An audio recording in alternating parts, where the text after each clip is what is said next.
I'm very proud of you drinking out of the appropriate glass. Thank you. The skinny one is for white. Goblets are for cognac. Things of that nature. Proud. Oh my god. I don't even drink that stuff no more. But yeah, I'm happy to be here. I'm happy to be here. What is that? Is that you? Yeah.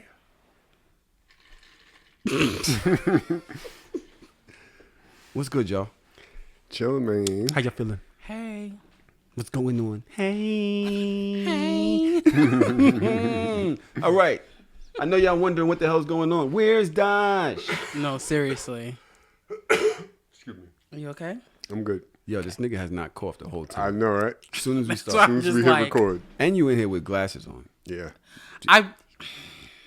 You wanted wanna to add? address that. I was dying to, but there's so much, No. things that I have to say to you already. I didn't want to You wanna like pile it on? you know. Yeah. My biggest pet peeve is people with sunglasses on inside Yeah, so or when there's no sun. He's just too cool for school. I've You want me to back up some more? I backed up already. What the hell? I gotta keep pushing Gucci. I don't want to. She's to the wall at this point. But not really. I don't want to disrupt her. She grew so much. It's kind of disrespectful. Like, she's like nigger. Don't they need space? Somewhat. She's fine. She chilling. I think that she likes the camaraderie. Am I close enough on my camera? Is my thing. Do we want to start over with the sound and everything? You just want to keep things going? Okay, because you can edit it all out later. All right. Well, Chop it excuse up. me. Mm-hmm. The glasses are killing me. Are those blue blockers? I'm just not gonna look his way. I don't know if you noticed, but when we were speaking, I didn't really look at you. I It didn't was notice.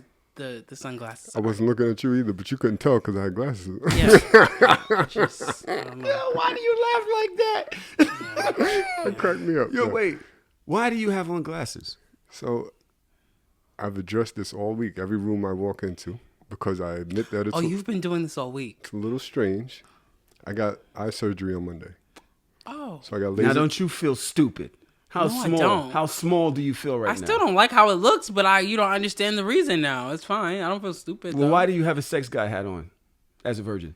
I saw it. I like the crown. It's kind of it's nice. I feel like it was cool. You actually, it's the best I've ever seen it being worn. Did you tie it in the back or something? No, I didn't. Your head's just that big. No, I have a do-rag on and it's sitting on the top of the do-rag. All right, well, whatever. Back to you and your fucking eye surgery. Anyway. So it's going to be this type of podcast. So yeah, the glare of the lights, I got to wear sunglasses for like a week. Oh, so it's bothering you. I mean, it's not that it's bothering me, It's but just not good for you? it's not good for me. Okay. I have to wear sunglasses when I'm That makes me feel outdoors so much better. and if I'm in a very well-lit room. Like I was teaching the other day, I didn't realize how bright classrooms are. So I had to put my sunglasses Fluorescent on. lights? Yeah. Oh, It's just nigga. as bright as fuck. If So you I, could fall asleep in class. Precious. That's my favorite scene in Precious. Why? Where they're like, my favorite color is fluorescent beige. That's the favorite. That's my favorite. I'm mad that he remembered that. I have no That's idea. the best part of the movie. It's so fucking funny. Nah, the favorite part is fucking the mom. Oh, when she's asking her, what did she say? She said, why would you go now? Stupid. It's closed. That part? Why do you know Word. Precious by heart? 'Cause How many times have you seen It's Precious? one of the funniest movies ever made. I've Is it really? only seen it one time. What? One it was supposed to be Precious- funny? Precious was hilarious. Was it supposed to be funny? hilarious. Like, I don't think so. I really don't think so. Because the book was really sad. Like, when you read the book, it's not funny at all. Like, you kind The of cry. movie a was little bit. sad too, from what I remember. The movie was hilarious. Like, Really? even down when she stole a chicken and then she threw, like, the little girl in the garbage. That was hilarious. Do you have a dark sense of humor? No. No, I just don't find anything funny, really. Like, the Except most... for Precious. Precious is hilarious. Like, that was really a good fucking movie. I don't want to relate everything to you being gay. I think that has nothing to do with it. The reason I say Do you that think- is no, because I of wanna Saucy hear you. Santana. His interview this week with Mona Okay, what was about it? basically saying that the reason why gay people are so aggressive or whatever is because they've been oppressed their whole life. So now they're like, fuck you, fuck everything. And they kind of find solace in being offensive. Wow. which is why when you were saying I found it funny, it's almost like you're laughing because it's not funny, but it's funny that people would treat this woman like this. So, yes, I agree. And I always say that about gay people. I always say, like, you know, we're pretty much very hard and, like, there we go. Whatever, because of the defense kind of thing. I do agree with that, but I don't think that that's why I'm like that. I don't. Why you just short? I really do think the short thing has a lot to do with it. It's a thing. I think I'm short. I think also just funny things aren't funny to me. So like things that aren't supposed to be funny are always funny to me. So I don't laugh at death or anything like that. Like that's serious. I've laughed at funerals before. I have too, but not because of not because of like it's always something stupid going on during a funeral. It's like, why are we here? I don't even know how to process sadness very well. No, especially that type of sadness. Like in my head when somebody's going, oh! I'm just why are you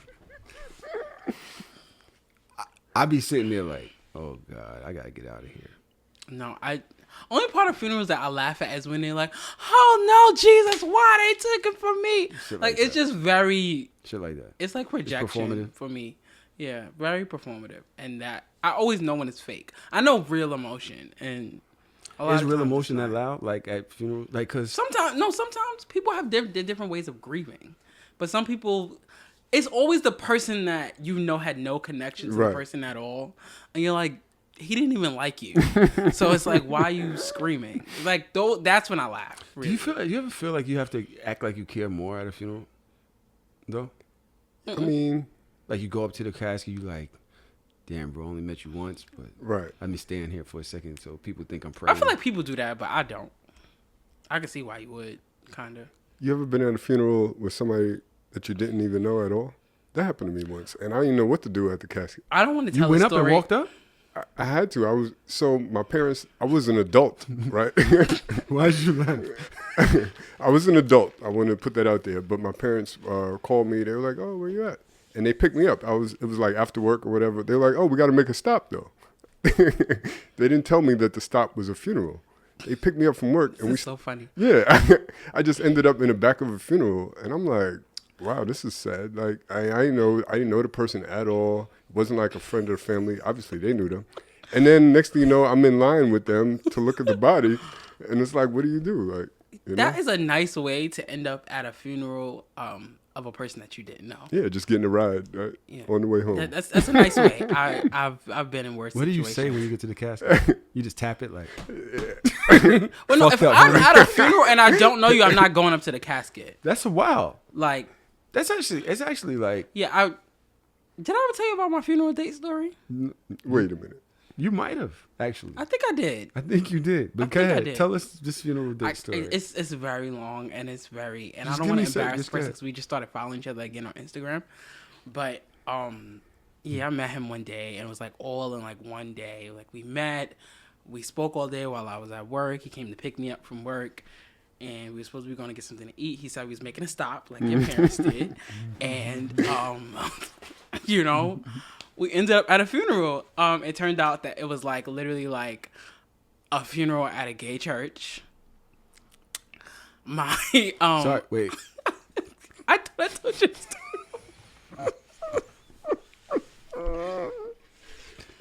What? Because you can't say that. You have to tell me what a gay church is. Well, how? No, I don't want to tell because I feel like the story takes so long. I don't know, but like I'm outside of the funeral and he goes inside because I wasn't gonna go inside. He goes inside and he's like, "Oh, okay, I'll be right back. I just need to talk to my uncle," whatever he said. Mm-hmm. So I'm like, "Okay, cool." So I'm just standing outside of the funeral and some big like I don't want to. His weight doesn't really matter. Okay, I need to stop doing that. But he comes outside and suit, funeral attire on. And he's asking me like, "Oh yeah."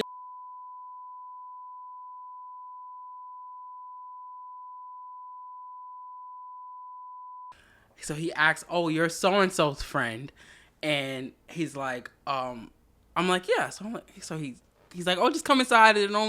We're almost done." So I come inside and I'm in the back. And now I'm like looking, and he sits beside me, and now everybody's looking at me.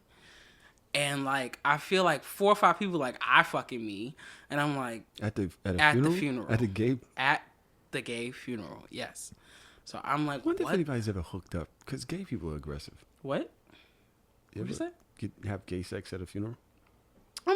Honestly, so I've heard of a lot of people losing their virginity at church, like a lot of gay people losing their virginity. You think it's crazy? Altar boys? I've heard of that a lot. That was crazy. Like, that was not right.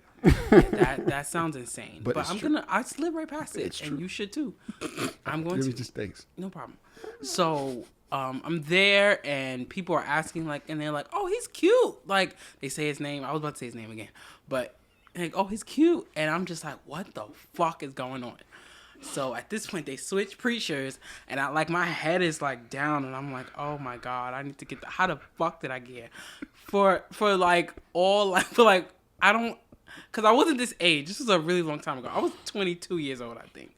I was very dumb, and I really wanted a free meal at that time. But whatever. It just get better. So like I'm like my head is down. I'm trying to like wait till it's over, and I hear like a familiar voice. So I'm trying not to look up, but the voice sounds so fucking familiar. And the preacher preaching is my 6th grade teacher. And it's so funny because my mother always thought that my 6th grade teacher was gay. So you didn't know he was gay? Everybody knew, but we didn't know. No, right. It was like he was the first one to say read to me. Like my 6th grade teacher was very like, I will read you, write you, and erase you. Like he was. Oh, so you knew, yeah. But I didn't know. I'm 11, 12 years old. Like I don't know what that shit is. But you have an idea. My mother knew. Like my mother knew for sure. Like, okay, yeah, like but she loved him. So, but that was a sign in itself.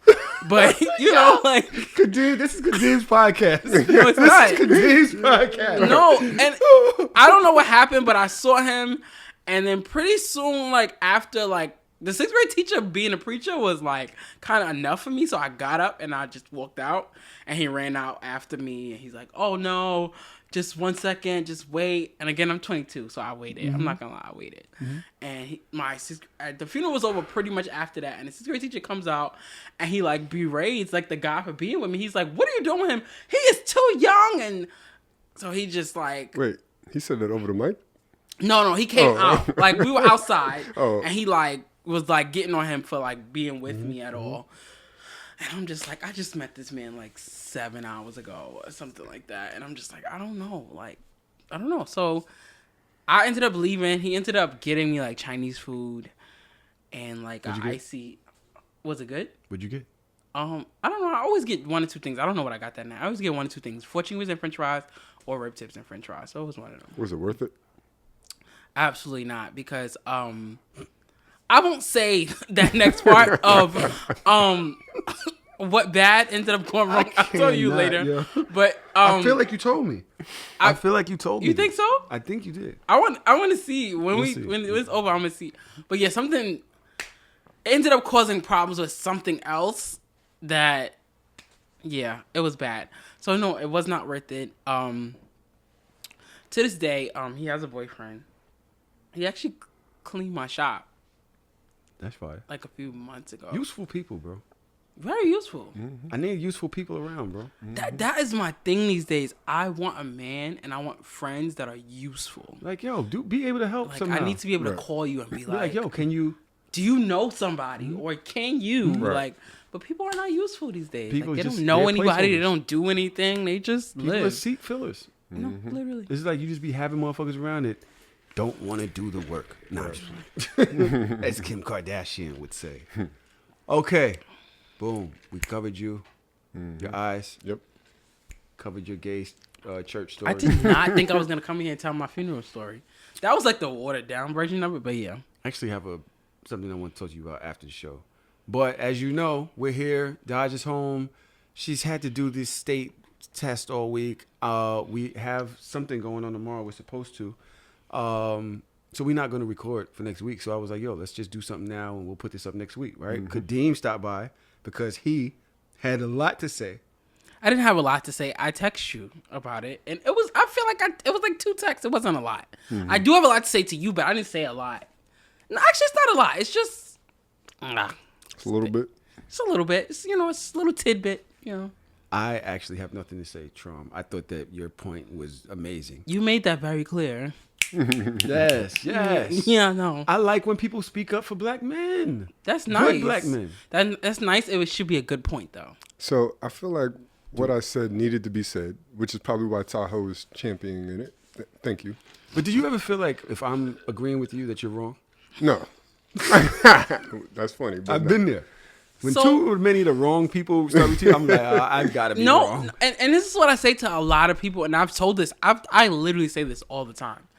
Like, if you say something and too many straight men are, like, behind you, you should start, like, kind of like, okay, like, like literally, like, read every detail of what you said or revisit every detail of what you said. Because 9 times out of 10, you fucked up. Them niggas was like, preach. So we talking about Traum's excerpt that we put on Instagram. TikTok winning, bro. Don't even go on TikTok. Did they read him? Bro, from the first 2 or 3, I was like, whoa, this is not good. But Traum, I don't know if you heard what I did today. Did you hear the post? All right, we're gonna play. And it was unprovoked too, because it wasn't like some girls comment on Twitter and then you just decided to add that video. No, it was a whole conversation that we had on the podcast. Oh, I thought Tahoe Tahoe played the video on the podcast and he asked our opinion, and that was my opinion of the video. I didn't even read the original girl's whatever she said, because you gotta listen to the podcast, bro. Come on, man. So again, it's always very long. So I always with y'all and the read, I always choose a podcast every week. I can't do both. That's fine. Listen, I don't listen to podcasts myself, and it doesn't mean I don't want to support y'all. But no, it's 2 podcasts that I love, and y'all are both always well over 2 hours. So I'm just always like, okay. Crystal has me blocked. I'm pretty sure it's something wrong that you said. I mean, is it wrong if just say? Because you don't agree with it? What did you say? I don't know, but. I went to go look at her. You cannot. I just really wanted. I feel like a Reed and like So Shameless like mashup would be so fire. I would love to sit with Crystal and Kid I feel like Fury. she would read the shit out of you. And this is not even. I like listening to them. I like the way that they talk to each other. I like their perspectives. I like the fact that it's named the read because they actually read you. Yeah, they read topics. And it's very well curated. Again, I do not like a lot of people's podcasts because it's very. I think they're amazing. Like it's not managed well. Like, but y'all and the read are my 2 podcasts that I do listen to. So I do realize that I can touch people the wrong way, and then I'm straight, and then people don't want to hear you try to figure shit out when they already got it figured out, bro. Do you want to pour something else in there? It's ice. It's literally it was juice left when I last sip. Mel, I'm gonna get up and get it myself because I'm tired of y'all having Melly move so much. This is her job. Okay, and she's Oh no, she's at it right. Oh man, Melly can't do that anymore. Exactly. Look at Melly coming up. I don't know if you've heard. I don't sign shoes anymore. There's no gin here. There's a gin right there. One of our fans from the Treehouse brought that on one of our soft openings and gave it to me. Oh, that's so nice. Why didn't you just keep it at the bar at the time? Okay. Because we didn't have a liquor license. You can't just have random liquor. It's actually a good point. You know what I mean? That's a good point. Okay. This is nice. So it's a nice bottle it too. is. It's really good. So that's another reason why. You know their name or no? Brooklyn Gin or something like that? No. Oh, never mind. It's not Brooklyn Gin? I meant the person that got it for you, but Tina. Thanks, Tina. That's really nice. That was really nice of Tina. Oh God. It's because when we all drinking, it just be everywhere. I know people at home looking like, oh God, they are too much. All right. Anyway, can I play the video of Traum? I was gonna ask if that's something that you did, like, cause that's really good. But go ahead, play it. What's that? Like, play the video for reference, so people. Yeah, we gotta play the video. Wait, are you just gonna play the reaction video, or are you gonna play the girls' video first? There's a reaction video. Well, the reaction video was what you saw. Oh, so you were reacting to a conversation that was on Twitter. No, I was reacting to a post. No, so we're gonna do all of that. I mean, only because he doesn't know the whole context. Yeah, I don't. Who cares what he knows? Okay. They don't know the whole context either, but they reading your ass to filth. You gotta waste all this time and going back You and forth. exaggerate so much. Yeah. People ain't reading me. It's entertaining to exactly. It's not. This is true. Who wants to hear the regular story? Yeah. This is really. Mad I'm gonna boring. look into this. This is a nice bottle. It Period. really is. It's nice to keep around. I hope it's really good too. It's really good because that top was heavy. That was a heavy top. It was. It's very like. It made like me seem way more drunk than I am. I'm just like, yo, this is a mess. Can I play this video? I've been trying to play it for... How long have I been trying to play it to y'all in the Discord? I know they're sitting there like, oh my God. This is why you need the comments on. But Melly said no.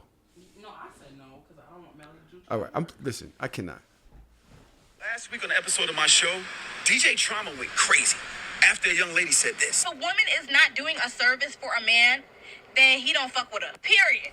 I suppose she had her reasons, but then after saying all that, then she said, Disclaimer, this is not all men. Disclaimer, this is not all men. Disclaimer, this is not all men. and here's what DJ Trauma had to say. Like, here we go again. Another woman complaining on the internet about men and generalizing. Like, enough is enough. Men can do the same shit and talk about how, women and how they relate to men and their daddy issues. What's the point is my thing. What are we doing? Why are you standing up on a pedestal talking about men? And then you say, oh, it's not everyone. Okay, so stay away from those that you don't like and focus on the good then. What's the point? Like, who are you complaining to and what is your solution? I could get on here and talk about my experience with women and their daddy issues. What the is the point? I thought it was poignant. The energy was amazing. You did a great job. Thank you. I was the only one in your corner. There's just one person in the back. Kadeem actually thought it was nonsense. Why? Pure nonsense. And I want to say why. Because Good. invasive, but okay. I put a mic in his mouth. It just seems so aggressive. But It whatever. wasn't named fine, Jordan. fine. My thing is that I don't even know where to start. I think one of the first things and number one things that you said was daddy issues. And I don't think that is something that's always brought up with men and women. And I really lately I've been trying to stay out of straight people business because literally it has no effect on me. Besides my mother and my father, obviously. But still. You have friends. Yeah, but that has that's their business. It's not really, But my thing is that, okay, that's number one thing. Like straight men say, oh, your father wasn't around, or women didn't have their daddy. And it's just like, do you not realize that you're pointing the problem right back at you? Like at men, period. It's like, oh, daddy issues. Like, okay, her father wasn't there. That's still an issue of a man not being there, of a man not doing what he was supposed to do. That's not what daddy issues is, but continue. And That it is also what isn't daddy always issues his is. father's fault that he's not around. There's a lot of women that keep niggas away. The father could be around and you could still Okay, have so daddy of issues. that percentage, Well, you're doing that, but that's generalizing.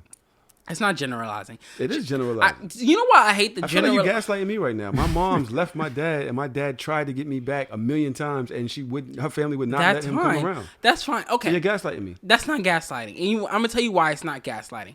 Because a lot of times we do this whole generalizing topic, and we say that as a word, but really, like, if I say, I don't know. I'm trying to think of something other than men and women or whatever. If I say, okay, boom. If I say all white people aren't shit or all white people aren't racist, does that mean that every single fucking white person in the world is not racist? No, it means that 98% of them are fucking racist. And there's like, it's very hard to find. And even in that 2% of those non-racist white people, which I would love to find, I still haven't, but whatever.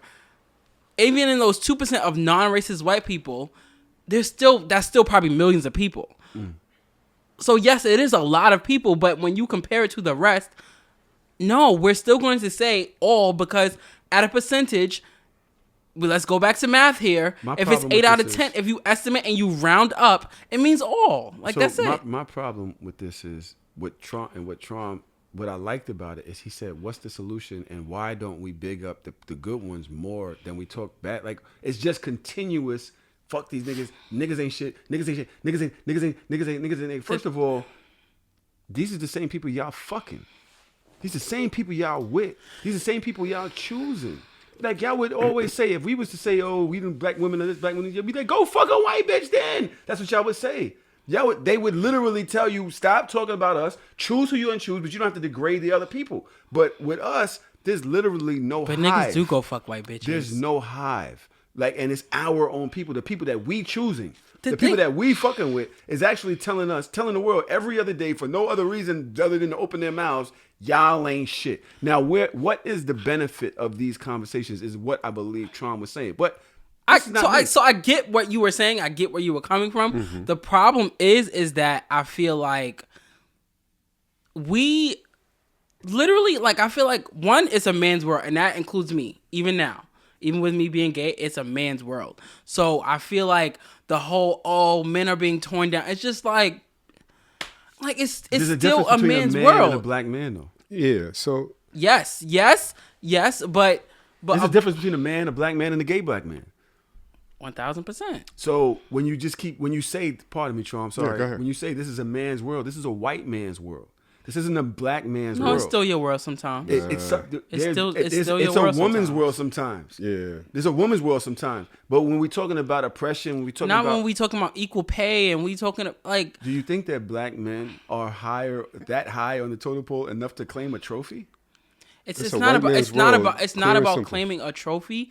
It's about the fact that you have more privileges than the rest of us do. Okay. Well, I was able to eat the rotten piece of corn fat before you did. For sure. That's it. That's literally for sure. You had you ate the worst piece of corn before I did. Yes. That is 1000% true. But at the end of the day, I don't want to get too sidetracked because I feel like I was about to say something and I got distracted. I have to. That's my job. It's my job. I have to keep things going. Yeah, I got distracted though. But the point is that I feel like we lose sight of. You forgot what you were gonna say. I did. But I feel like we lose sight of the whole entire point of, okay, it's still your world, and to be honest, a lot. Even like, you don't know how many times I see. I would argue that like it's a gay black fathers being praised. Before it's a straight black man's world. You argue that it's what? I could probably find an argument that it's a gay black man's world before a straight black man's world. Because I understand that you guys are under pressure. People will kill. I totally get that. But the unification that comes from women, it's also happening in the gay community. That isn't happening with straight black men. And yes, we are a component of our own demise. So you can shoot that bag at me like, nigga, that's y'all problem. Y'all the ones killing us. But at the end of the day, we don't have a hive. We don't have support. We literally are out here trying to figure it out with still the same oppressive measures that have been holding us down for years, but on our own. So here's why that's not true. And the motherfucker right next to us, that is straight, will still kill us just for looking at him the wrong way. So here's why that is not true.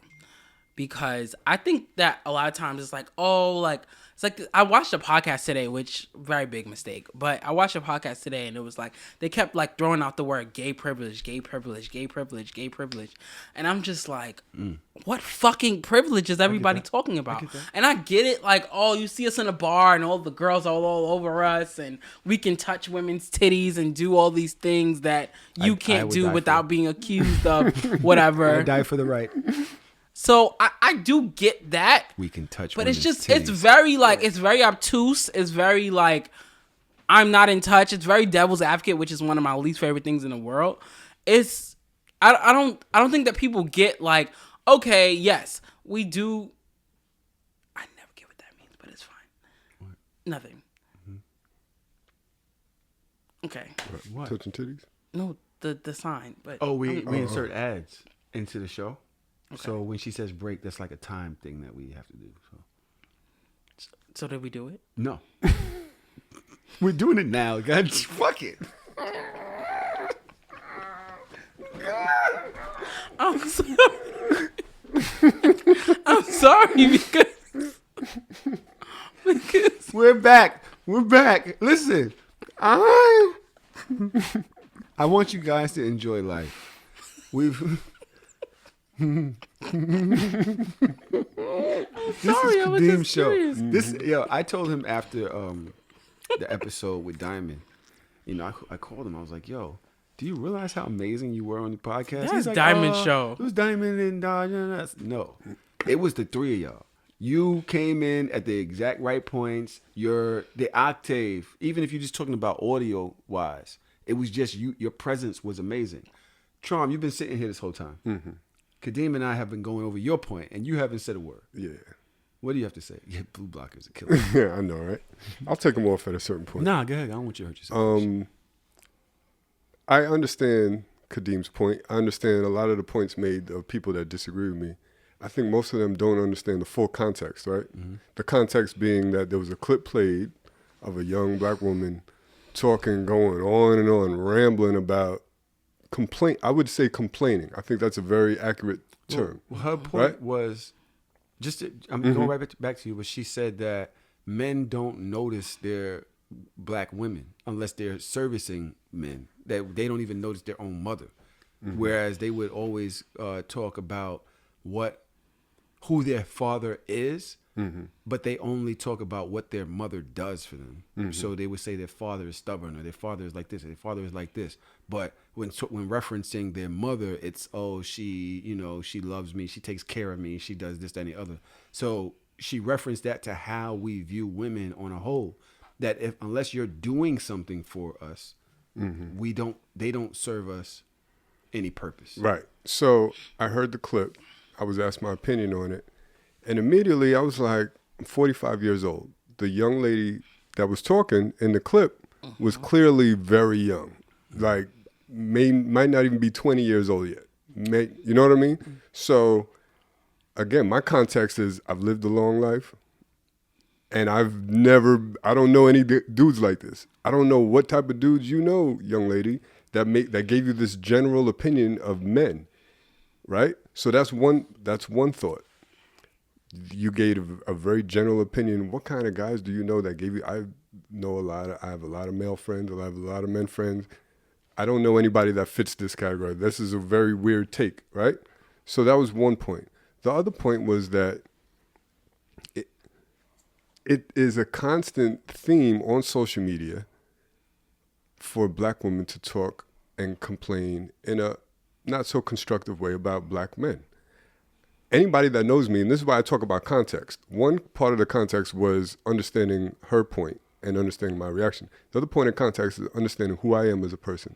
Anybody that has listened to the podcast for a long time knows how pro-black I am. Very pro-black. That's pro-black woman, pro-black man, pro-black family, right? So if you're talking about black men in a certain way, I'm going to respond. And to Tahoe's point about complaining was a solution. So what are you going to do? If your solution is to not date men anymore and you're no longer hetero, I respect that. Cool. Do that. But if that's not your solution, then you're not doing anything constructive by constantly talking down on somebody who you're going to actually end up with. I need to start. And you're going to raise black men, and there are going to be black men in your life that you love, but there's a narrative on the internet, on social media, that is constantly berating black men. But yet at the same time, we expect black boys to grow up and be excellent. But we're setting a low standard of expectation for them on social media. We can't act like they don't see and read this, right? I'm once again, this response was coming from a pro-black person, a pro-family person, understanding the gripes that black boys deal with, understanding I work in the school system. I see it. I see the expectations that are placed on them and how they meet those expectations, because they're not expected to be shit. I don't like it. It definitely rubbed me the wrong way. I wasn't as articulate as I like, because you could tell people was in the comments like, yo, Traum fed up. I ain't gonna front. It definitely rubbed me the wrong way for all of those reasons. I wish I would have articulated it better. I probably shouldn't have brought up the daddy issues point. I was trying to make a point, but I could have left that out because I left myself vulnerable to attack. You know what I mean? Mm-hmm. Whereas the larger point was, what's the point of complaining about it? Let's be constructive. Let's be solution-oriented. Let's have discussions. If this is a serious topic, if you really feel this way about black men, let's have a dialogue about it. You know what I mean? But when you very quickly, I'm gonna just can I? You I can. feel like I'm losing. You said you was gonna take notes.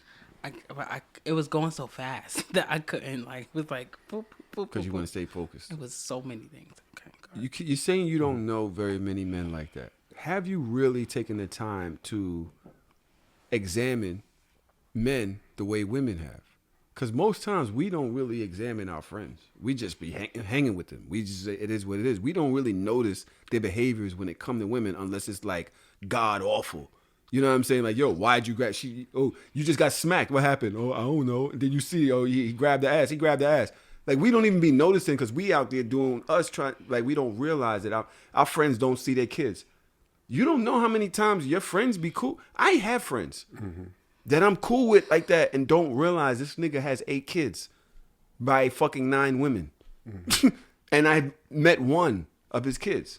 But on every day we hang out with each other. I don't know. Yeah, I said it. So to that point, I know a lot of dudes that aren't good boyfriends, aren't good baby daddies and fathers. You know what I mean? So you're saying you don't know niggas that's like what she's saying. Because she's saying that these men are like that to their mothers, to their aunts, to all the women in their lives. I don't know. How do you know that? I don't keep. Do you really spend that much time around a nigga My with his close moms? friends, absolutely. All right, close friends, but then you're nitpicking the way Kadeem is saying. So I'm saying, so you have 3 friends. There's fucking 600 million of these niggas out here. You have 6 good friends. I haven't even heard of an instance from somebody that's not a good friend, that's maybe a 1 degree of separation away, where this appears to be accurate. But it's bigger than just this one quote. It's about all the quotes, all the slander on the internet, all the complaining on the internet that I don't feel is constructive. The narrative of black men ain't shit, and that we should feel comfortable constantly talking about how black men ain't shit. I'm not comfortable with that. Black men are kings. Black people are gods. And that's the way we should address each other in social media. I'm not saying that we can't have fun and poke jokes and shit like that. But it gets to a point where, like I said in the clip, enough is enough. Like, I can't tolerate this narrative. And again, I was asked my opinion on it. I didn't just go on a tirade out of nowhere. I didn't open up my Instagram and go live and start talking shit about why people complain. I was asked my opinion on it, and that's my opinion on it. So I respect that you were asked your opinion on it, and I do understand. I understand what you're saying. I will say I still feel like it is bullshit because, you know what? Boom, take that back. I won't say bullshit. My thing is that I couldn't even, because it was so many things said, but Tahoe did address the first one, and I want to reiterate it, is the fact that, like, you won't notice these things about, like, even if it's just, first of all, you cannot compare the people that are around you to all of the rest of the men in the world. That's number one. But even if you are doing that, even if it's just that, you won't notice it because you're not a woman. You're not a woman. You're not a gay man. You're not all of these other things, of these things that all of you are affecting. Like, when you're at the bottom, when you're at, y'all are at the top of the bottom of our totem pole, if we put it like that. And when you're there, it's very hard to notice when you're just you. Like, and I don't blame you for that. Like, I don't blame you for where you are, but at the same time, like, you won't notice everyone else's struggle because you are where you are, and how the hell would you notice? That's valid. If, like, even if somebody is, like, backing you down or complaining to you about it, how the hell would you notice? Because otherwise, anything else just seems like complaining. So when somebody's complaining to you, it's like, my thing is, and that goes to my next point, if somebody's complaining to you, you said, oh, what's your solution? It's not up to black women to fix that. You're saying, well, how do you fix it? It's not up to them to fix it. And that's my thing that nobody notices is, like, okay, these women are complaining about men and straight niggas and blah, blah, blah. They're complaining about all of these things. There's a reason why the same shit is being complained about. The same shit is being said by a million women. Exactly. If it's being, If it's being said, That's exactly his point. I've never heard anybody say it's that. literally over and over. It's like, bro, okay. And I get how that can be tiring. But it's like, and then it's also like, and this is why I like to stay out of straight people business. There's a lot of dick riding going on. Like, okay, fair. you're just trying to go viral. These people are trying to go viral. No, 1000%. These people are trying to create content on the backs of their husbands, your brothers, their 1000%. sons. You're trying to go viral. Imagine if that was our thing with black women. Imagine if I picked one thing about black women that we could all agree with for whatever narrative they're homophobic? whatever it is. Right? And we just continuously just drove that in every day. All of the people, we like, oh, this is something we can all agree on. Let's all down them because of this one thing. Now, socially, they actually lose places in the ladder because they've been beaten and attacked, and they start identifying with that. They don't exactly see themselves as much more. Then you know what? You're gonna try to get over me. You don't respect me anyway. So it's a self-preservation. I gotta get you before you get me, because you don't fuck with me like that anyway. I seen motherfucking the thing with the dude talking about, oh yeah, not even $5. I don't know if you heard the podcast last week where the dude was like, yeah, I'll go out with you, but you gonna have to pay Dutch or whatever, because I ain't with the money shit. Not even $5. And it's just like, yo, because it's that doesn't necessarily come from the internet, but it does come from the narrative that's being spread that, oh, you got to do this, you got to do that, you got to do that. And niggas like, I'm not going to lie. Like, I do feel for both sides as far as like heterosexual activity. Like, we got to stop judging shit as no, but that's what it is. Because I see. Because y'all got your own shit too. No, yes, we have our own shit, but it is literally our own category, and our problems are probably worse. But still, the problem, when I see both, I do hate to see like men going against women, because that's really what it is. It's like straight men and straight men and straight women going back and forth. When an intelligent black man speaks up on it, why is it that he can't? It's not about that. It's about the fact that every time you say something, you're hitting a brick wall. Because when you say these things, it's like, okay, no. Okay, no. Okay, no. Okay, no.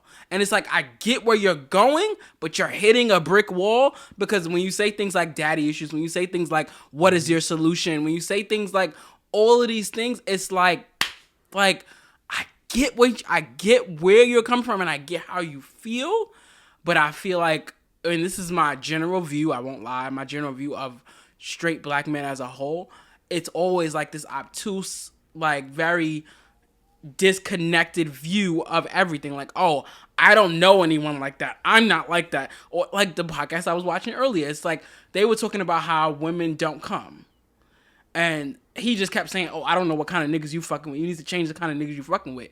And in my mind, I'm thinking like, nigga, if it's 3 women in front of you telling you that they don't come when they have sex, it tells you that this is a general problem with men. Or maybe they're just not supposed to. Like, why we can't just, there's a different, yo, maybe you wasn't supposed to come like that. Like, why is this a requirement for us to have? No, I'm just playing. I'm joking. I promise you, I'm joking. But it's like, yo, if 98% of y'all ain't, if come on, if we look at it just from no, because this is the standard, this is the norm. Like, this is the norm, and this is where we're coming from. Men have been coming for whatever. We have to. So that's a good point. It's required for men to come to impregnate you. This is the function of sex. It's required for men to come to impregnate you. It's not for required you to take care of the baby, and then for them to do what? Listen, just let me finish, because you're doing too much. It's required for me to come. Yeah. For us to get pregnant.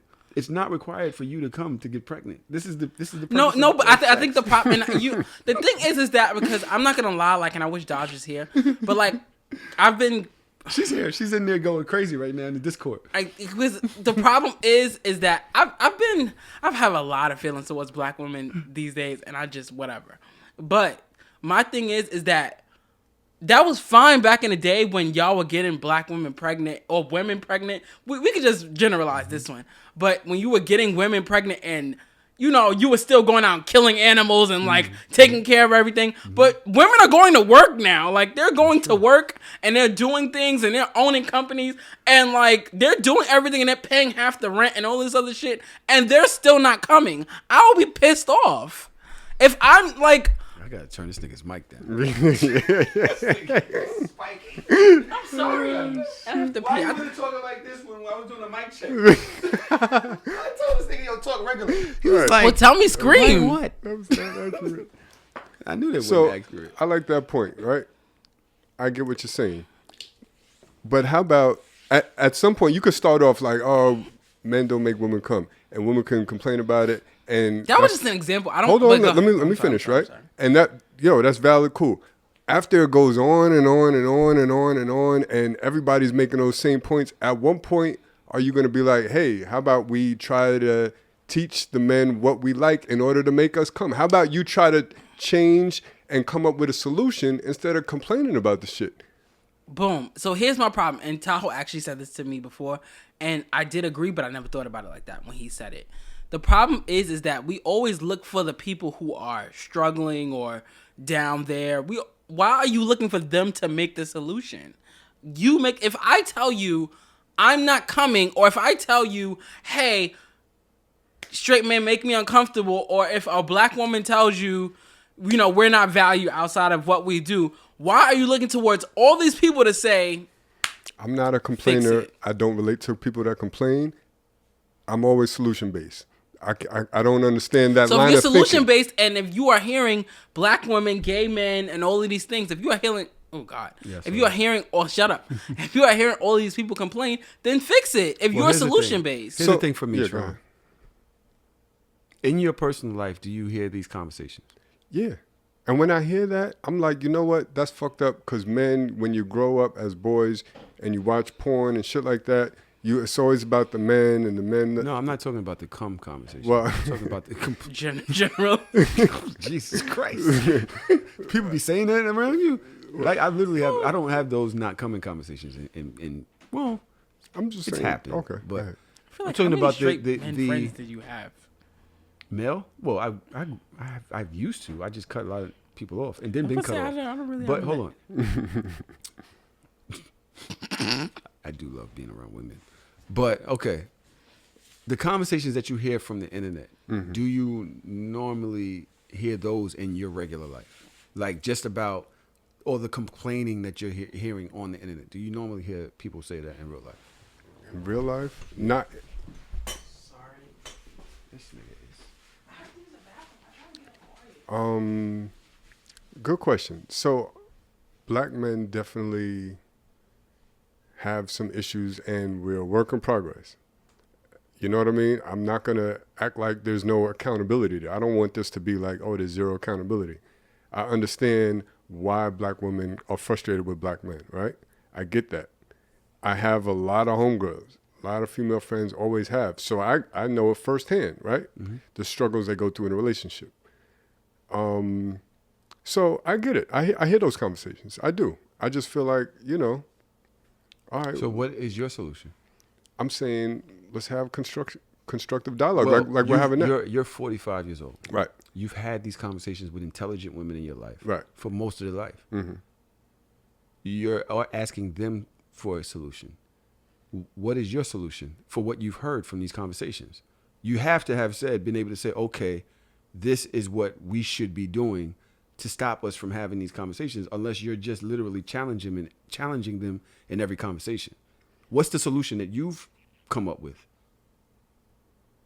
Don't be quiet, bro. I'm not trying to eat. No, I'm trying to understand the question. So, I mean, the main solution for everything is to be considerate of the other person and to be considerate of other people, just to live a righteous life. If you can live a righteous life, you're going to treat everybody with a certain amount of respect. How do you live a righteous life if you aren't living, if that's not how the world treats you?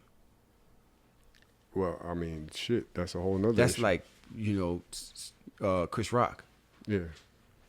turn the other cheek. You're asking people to turn the other cheek. You're asking men, hey, turn the other cheek. That's just not the nature of I'm not the necessarily world. saying to turn the other cheek, but you don't have to pay it forward. Wow. if That was wild. That's not you, but it is very wild that this shit squeaks like that. if you're oppressed, you don't have to pay that oppression forward and treat other people like shit. You know what I mean? You could still be righteous. You ask, bro. You can say When I enter into an equation, right? I don't say 2 should be 3. It's math, right? If I'm under attack by the world, I'm not respected by women. I'm expected certain shit. Financial issues are crazy. Like being compared to rappers, athletes, to whatever, and I'm supposed to be holding my women to these standards, but I can't because I don't have that type of money. I work at fucking, excuse me to anybody that works there, but UPS, Amazon, whatever. I'm doing my best. I'm hustling to try to make something because life didn't offer me the benefits of whatever to make these financial, strides. Yeah. Right? You're telling me to live a righteous life when life don't treat me righteously. You're saying 2 + 3 makes 7 or whatever. It just doesn't. It just doesn't for me. It doesn't make sense. So what I'm telling you, what I'm asking you is, your solution doesn't work. You're asking the women to make a solution, but when you as a black man should be able to look at ourselves and say, okay, this is what we should do. Living righteous or treat people that way, it doesn't work, especially when women are now jumping hurdles past where we are in life. And they're looking at the people that's supposed to be leading, like, and you're expecting me to do this for you? And you all the way back there, nigga, I overcame all this shit in the last 20 years. I think we got it confused. I'm not asking women to make a solution. I'm saying for anybody that complains about anything, no matter what it is, you should always be solution oriented. You should always think of, This sounds like am I white being people talking about constructive? black people. We still talk about It racism sounds like and slavery. It sounds like It's tie not- your there's a big bootstraps difference. up There's a big difference. It sounds like it when you're saying you're still complaining, because I can hear white people talking about, hey, y'all still talking about reparations from 200 years ago. Y'all have jobs. You have Michael Jordan. You have LeBron James. You have Jay-Z. It's just very like Beyonce has 24 hours in a day, just like you. It's just, But here's the big difference when it comes to white people. If I complain about white people to other black people, I'm letting y'all know. Y'all may not be aware, or I'm letting y'all know, like, oh, white people are wicked. You should probably stay away from them. If I'm complaining about them and I want to be a part of their ecosystem, then I'm like, what's the point? So back to my other point, if a woman complains about men to the point where, you know what, I'm tired of dealing with men, I'm not going to be hetero no more, I'm going to just deal with women. I respect that. You've had enough. You went over there, but you're going to complain. But you're going to complain. Let me finish. But you're going to complain to the same black man that is eventually going to be your husband, your son, and is now your uncle, your father. So you can't divide and just dismiss black men. So at some point, your conversations should be constructive, and it shouldn't just be complaining. That's my point. So the thing is that. That word complain is crazy. I love you though. I'm still on your side. I just trying to get you He's to be always more on the black eloquent man's side. in your responses. Trust Because me. it's my job to break them down, right? I'm still on your side. I just wish that you were a little bit, and I'm mad that you're drinking right now. Yeah, I mean, but it's like when you use that word. First of all, that word, you don't get to drive a nail through my foot and then get mad at me for saying that it hurts. You it's not complaining. I'm telling you this hurts. I'm telling you I can't survive like this. I'm telling you it's gangrene. I'm infected. You can't tell me it's complaining if it hurts every time I try to take a step forward. Go ahead, Kadeem. That's an amazing point. I wasn't thinking about the word complaining at all. Did not bother me. I'm also not a black woman because I feel like that's what you're complaining about. So maybe that's why it didn't bother me. But my thing is that you are still looking for, and I don't have a better word, but you're looking for the oppressed to solve the problem. And that's not how it works. Like, if people are saying to you, you are the problem, you can't say, I'm solution-based. How are you going to fix this? Wait, so black people shouldn't solve their own problems? The oppressed people should not solve their problems? We've been trying to solve our own problem for... So we should just sit back and wait for white men to solve our problems? Is that what you're saying? It's literally, what you're doing is gaslighting. I'm clarifying. No, we shouldn't. But the problem is that we are in a situation now, and sure, some of us will make it out. Yes, some of us will make it into a better situation, but we'll never, as a whole, be better until the playing field is equal. And unfortunately, with that whole situation, with race, the playing field will never be equal because we are hundreds of years behind. Mm-hmm. What is your solution for this situation? We're talking about solutions For black men and black women. Yeah, well, I want to move on, right? We were doing this, and I know you're like, oh, it's a hetero. We're talking about human beings. I'm tired of these fucking labels. It doesn't matter. That's fine. We're just talking about lovers, relationships, people, whatever. If we're saying, let's look at this solution base, and Miss April Mason, I love her from Instagram. I don't know if you guys follow her, but you should. Hi, Just April. because she reminds me of Sidney Poitier. Mm-hmm. She reminds me of the way that we were when we had class, when we had, you know what I mean? Like we knew that we were special. And I just really respect her as a person and the way she approaches life. But she did tell me, don't invite me on your show if it's just going to be more, as you say, complaining. What is the solution? I like solution-based conversations. We need to be moving forward. We don't have time to just keep playing volleyball with this shit back and forth, back and forth, back and forth. What is the solution? So, Kadeem.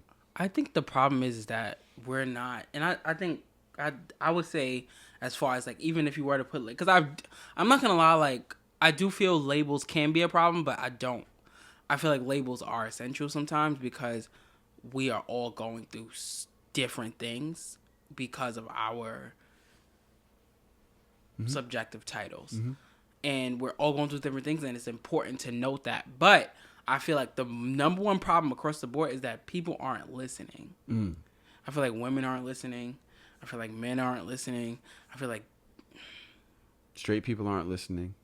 yes, White people aren't listening. White people are just tuned out. I can't even Well, say it doesn't affect them. They listen when it affects them. I can't even say that they're not listening. There's so many movies that, and there's another movie that I just saw recently that was like, everybody's like, why did y'all make this movie? But it isn't until it affects you personally, black people move in your neighborhood, and then you realize that they're human, and oh shit, they read books, and shit, they're just like me. And that's like a problem across the board and that's literally like, men don't pay attention to women being sexually assaulted and raped and all of these things until they have daughters.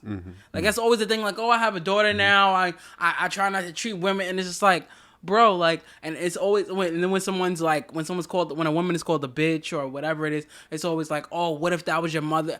And I hate that point of view because it's always like, it doesn't matter if she's somebody's daughter, if she's somebody's girlfriend or wife. She's a person, right. And like that should be addressed. Like, absolutely. Period. She's a person, and that's the problem with. Can you fix Wilson's crown? I tried to fix it, but it was like. No, you took his fucking How did crown. I know that was Wilson? Because I didn't know. But sex. There we go. That's good. That's better. Okay. Yeah. I just need him to be treated with respect. This is his fucking house. All right. There's a lot of respect things going on right now. Excuse me. Traum, you were not here. Yes. For last week's conversation. You and I got on the phone. We started talking. I reached out to you to make sure you were okay because you had LASIK surgery in your eye. You saying you have surgery. You didn't tell people that you actually had corrective surgery. Yes. And now you can see. I can see. You know, you wake up in the morning, you can see. Were you wearing like glasses before that? Contact lenses. Oh. Yeah. So you don't need them anymore? Don't need them. Oh, I like that. And he has the craziest glasses in the world. Yo. I'd like to document this man's glasses. I'm blind as fuck. You ever seen Harlem Nights? Rage. The Red Fox character. It's funny. I love every legendary black movie in the world, but Harlem Nights just did not do it for me. But I've watched it like Mr. Magoo? I've watched it like 3-4 times, but I still don't get it. No. Anyway, I'm blind. Mr. Magoo. So like pretty much you need your glasses to do anything. Yeah.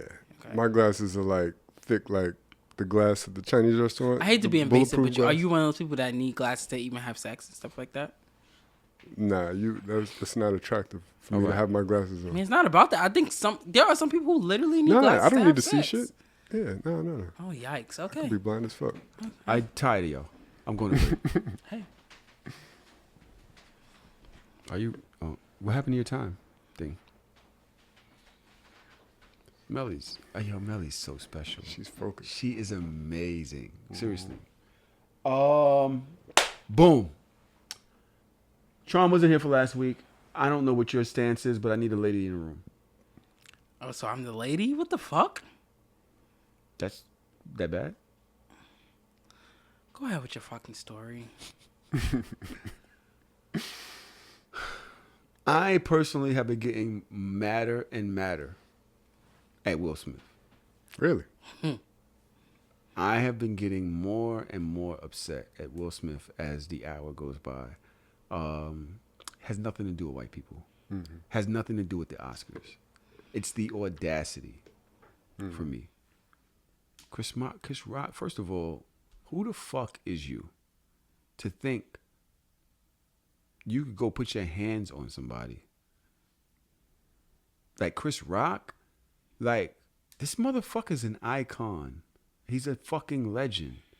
He made an ill. Both of y'all rolling your eyes. I can tell you rolling your eyes behind these fucking blue blockers. This is a fucking man. This is somebody that y'all. So you just think that anybody can do anything to anybody? Bro, yeah. This Now man you're is a pissing me off. fucking millionaire. Do you know where you are from? Yeah. I know where I'm How from, many and I know what I'm times trying to get the we fuck on the out block of. and everybody's joking around too much and somebody get the shit smacked out of them because they was playing too much? I'm confused. On the block. As my On father the said, block. as my father On said, the block. on the block. Yes, On I don't the give a block. fuck. Okay. I Was stay it in my different because it's the house. Oscars? What You the know, fuck? Yes, no, it's a difference because you're fucking you're these Okay, niggas you're older than Will me. Smith, yes, and You've as my lived a life. You've actually experienced other shit. I Are you agree still with that. a nigga? Is it just I agree with that, but the we're problem is, black? and this goes back to what we were just talking about.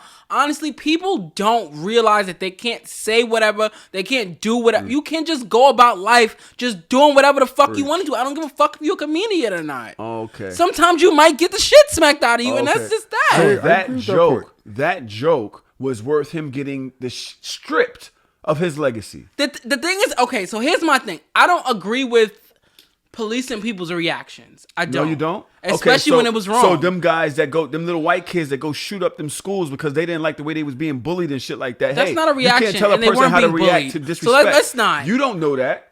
When we're talking about these kids that are motherfucking bullied in them white schools, and you say, hey, they didn't have to go shoot up the fucking school. Guess what? That little white kid said, you know what? I'm tired of being bullied.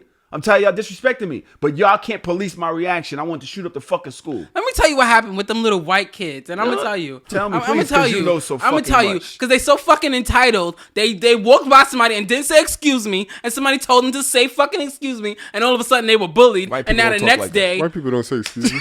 They don't talk like that. They don't respect your but this is space. what They I, don't no, talk this is like what I'm saying. Like they walked past somebody and didn't say excuse me, and a black person or probably somebody else who was white told them, hey, tell say you- fucking excuse me. They don't fucking say. Go They ahead, walk Traum. around the world entitled. Go ahead, Traum. And 'cause someone checked them y'all on are it, both and now wrong. all of a sudden, Y'all are both wrong. Go ahead. Y'all are looking at things through jaded lenses. But go ahead. So it's not about that. first and foremost, I think Will Smith was wrong. He shouldn't have slapped him. But I understand. However, I understand Kadeem's point, right? It's Kadeem. Kadeem, I know. I That is put too my, much my emphasis. neighbor. Why'd you do that? I know his neighbor, name. when I I don't was- know. Put an H in his name. When put I was too much really young, emphasis. my neighbor for like 10 years, he pronounced my name like that for years. Kadeem. Fuck you. And I screamed at But it him actually every is like time. an Egyptian god. Like it gave it like some weight. It gave it My some name weight. actually means, it's like 3 different meanings, but one of them is I don't God. care. Go ahead, Tron. So I'm just You know, my response to you could have gotten the shit I smacked love out you. of me just now. I would never. I respect I you. know. At the end of the day, is we allowed to have disagreements. But once you take away your respect for me as a man, period, as a person, as a human being. First of all, you slapped me. You could have stolen me. You could have stolen me. I respect you stealing on me way before you Yeah, the slapped slap me. was better. But go ahead. Why? to Kadeem's point, there are more people that should be afraid of being slapped. A lot of people don't understand boundaries and don't know what they should or shouldn't say. They didn't grow up where we grew up, and they don't understand. Like, if there's, they don't understand that it could happen. It could get real. Be careful of who you talk to and what you say to people. Be respectful. Some people need to know that. I'm not justifying the slap, but that's why I'm okay with it. But I'm also understanding, first and foremost, I think Will Smith was wrong, right? I can say that and also say, you know what? I'm not super mad that it happened because I think that's my some stance people on it. need to get slapped or need to know that it can happen. And there's certain boundaries you shouldn't cross, lines you shouldn't cross. That being said, I don't think Chris Rock deserved it. I don't even think he wrote the joke. I think like he It probably just went came up up there off the top. and read the shit. They probably have writers. There's a lot of shows that have writers. It wasn't a writer. He just came off the top. Let me tell you something, and I'm gonna tell you why. I think I'm not gonna say he deserved it, but he's not a person that I will ever feel bad for being smacked, because he sat in a room with 3 white men saying. Saying what? He sat in a room. What the hell? No, I thought you were doing something else. He sat in a room with 3 white men, and they were just saying nigger, nigger, nigger, nigger, nigger, nigger, nigger. And he literally let it fly. It was like, oh, he says nigger. Do you say nigger? Oh my God. I don't say that. Yeah, me and him say it in private all the time, in private and in public. And he said nothing. And at that very moment, I knew the type of fucking man that he was. And I knew that you were the type of person that needs to be smacked. All right, let me tell you this. For one, your personal bias towards him has nothing to do with this situation. That's fine. I'm talking about me and how I feel about it. So my personal wait, bias doesn't but matter. What? No, that's fine. You're in the conversation. You also made a movie about women and black hair. All right, that's fine. But at the end of the day, I've had alopecia. It's not that fucking deep. I hate when y'all try to make something out of something. It wasn't that isn't. deep to It's you. No. Listen, this is not fucking cancer. That's something that you can talk to him about. It's something that you could have made a verbal reaction about. You could have did a million things on the motherfucking spectrum to correct the disrespect from that joke. I'm not going to say, yes, I but agree it with that. isn't worth him being stripped of his legacy. To your point, I don't Being want to stripped him of his Can legacy? I talk on this podcast?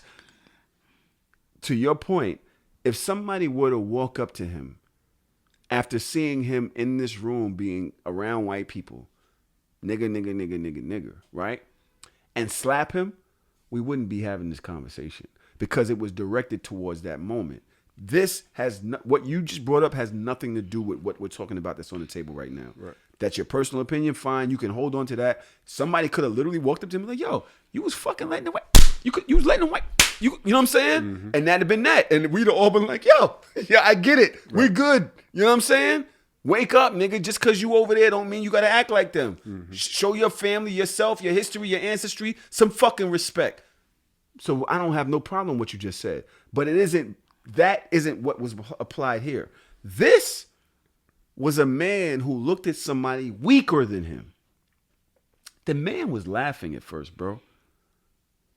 Yo, when you say some shit, I don't like when y'all keep saying that. I'm looking at you like. I don't like when y'all keep saying that because I don't feel like that matters. Okay, he laughed. I don't think it matters. Like he laughed. Okay, he looked at his wife. His wife was upset, and now he's upset. Like I just really, not to mention it might not have registered right away. And that's why. And he said that in his speech. Right. Did he not? They're gonna laugh at first because it's awkward when you're getting joked on. You're gonna laugh, ha ha ha. But then it's like, wait a minute. It was a wait what? Like we talked about with Dodge. He had a wait what moment. So at first he's like, wait. And then he was like, wait, what'd you just say? You make gay jokes and I'm just like. Y'all are, the laugh. You got to throw out the laugh. You got to throw out the laugh. Y'all are minimizing every single. Fine. I don't even have a problem with throwing out the laugh because it really doesn't matter. At the end of the day, you're minimizing. Can you please know how to roll of toilet tissue on the screen? I got to wipe my eyes, bro. I was wondering what it was for, but now I know what it's for. I got eye drops every hour. Did you come here with a roll of tissue? Keep it on me. I stay strapped.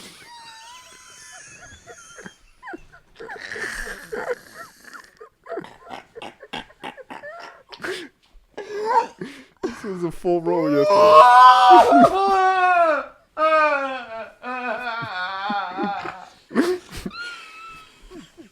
This nigga said I keep it on me.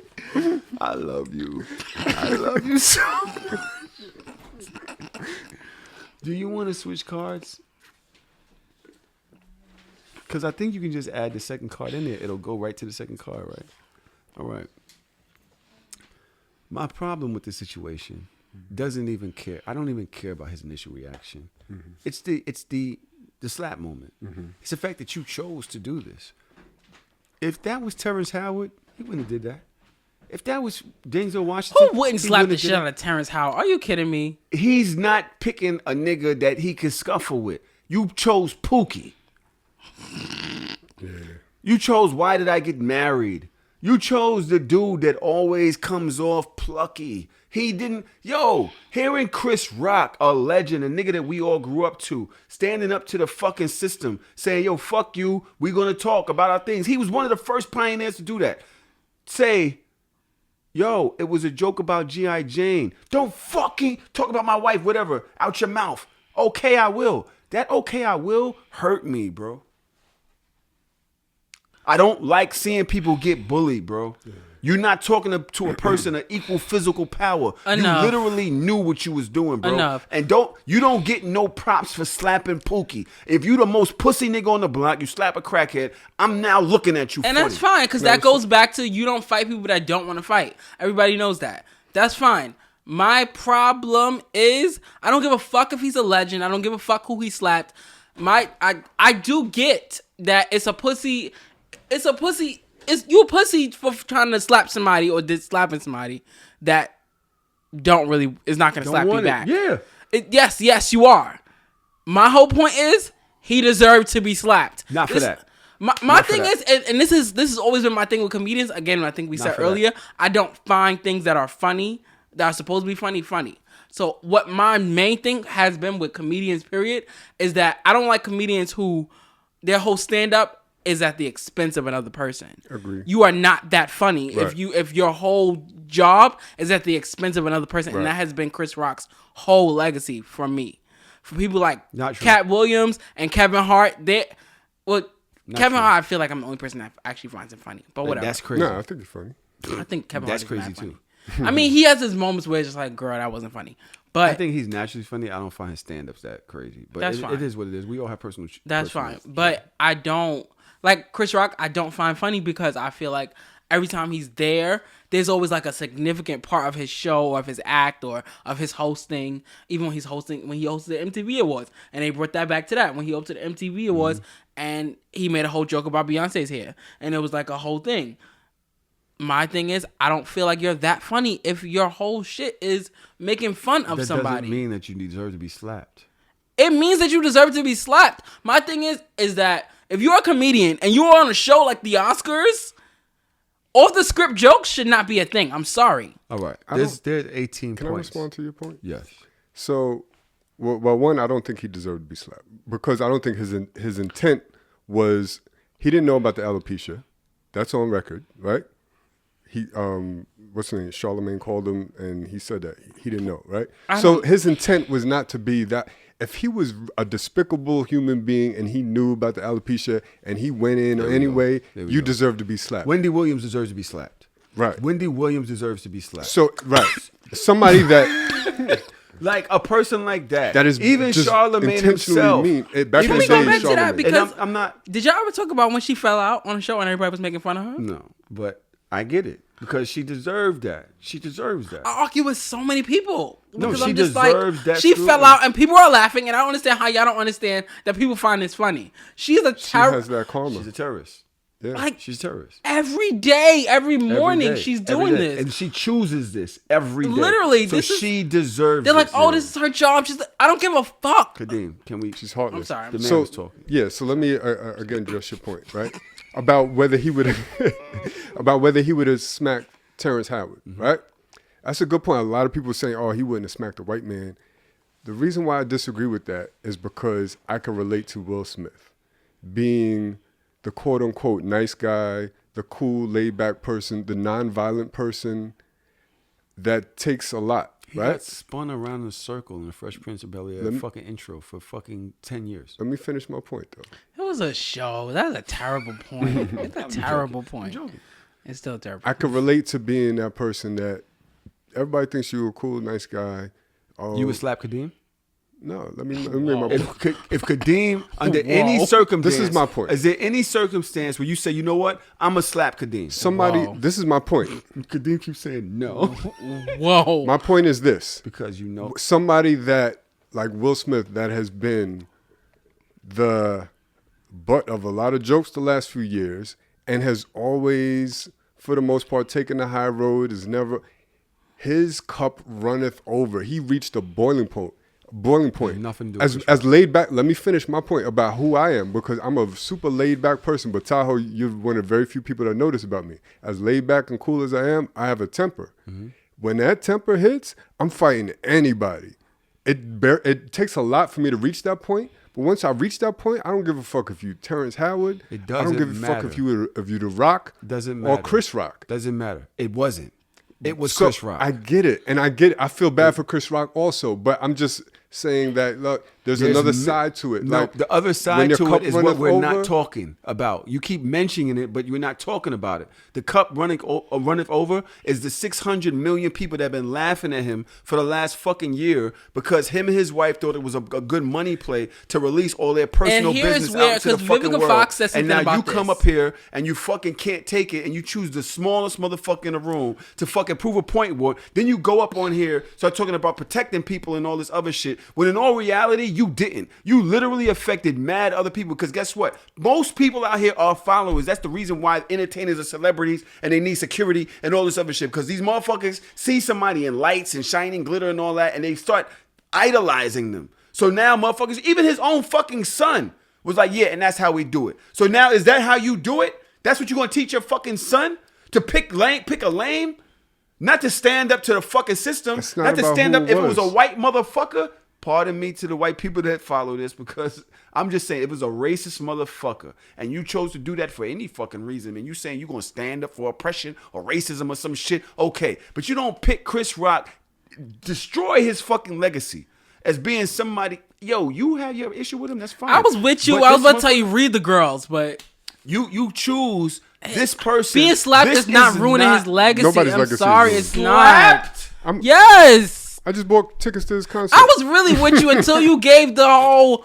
Hey, the tickets are still being brought in. Yeah. When he comes out with a movie next week, the girls are still gonna go see it. Yes, I'm not saying he's you broken him. You're saying that we see him as less of a man. This is a moment that he will the girls never get slapped sometimes. forget. This is Chris Rock. This is fucking somebody that we watched when we was a fucking kid, and he's came up in the game. He deserves respect. You're telling me that no matter what, you're still a nigga. You just a nigga in a Benz. And that's fucked up. That is one of us. And it's always one of us that steal that shit from each other. It's always one of us that do that shit. How did we get here? Wait, yo, you said you had 18 points. It could have been anybody.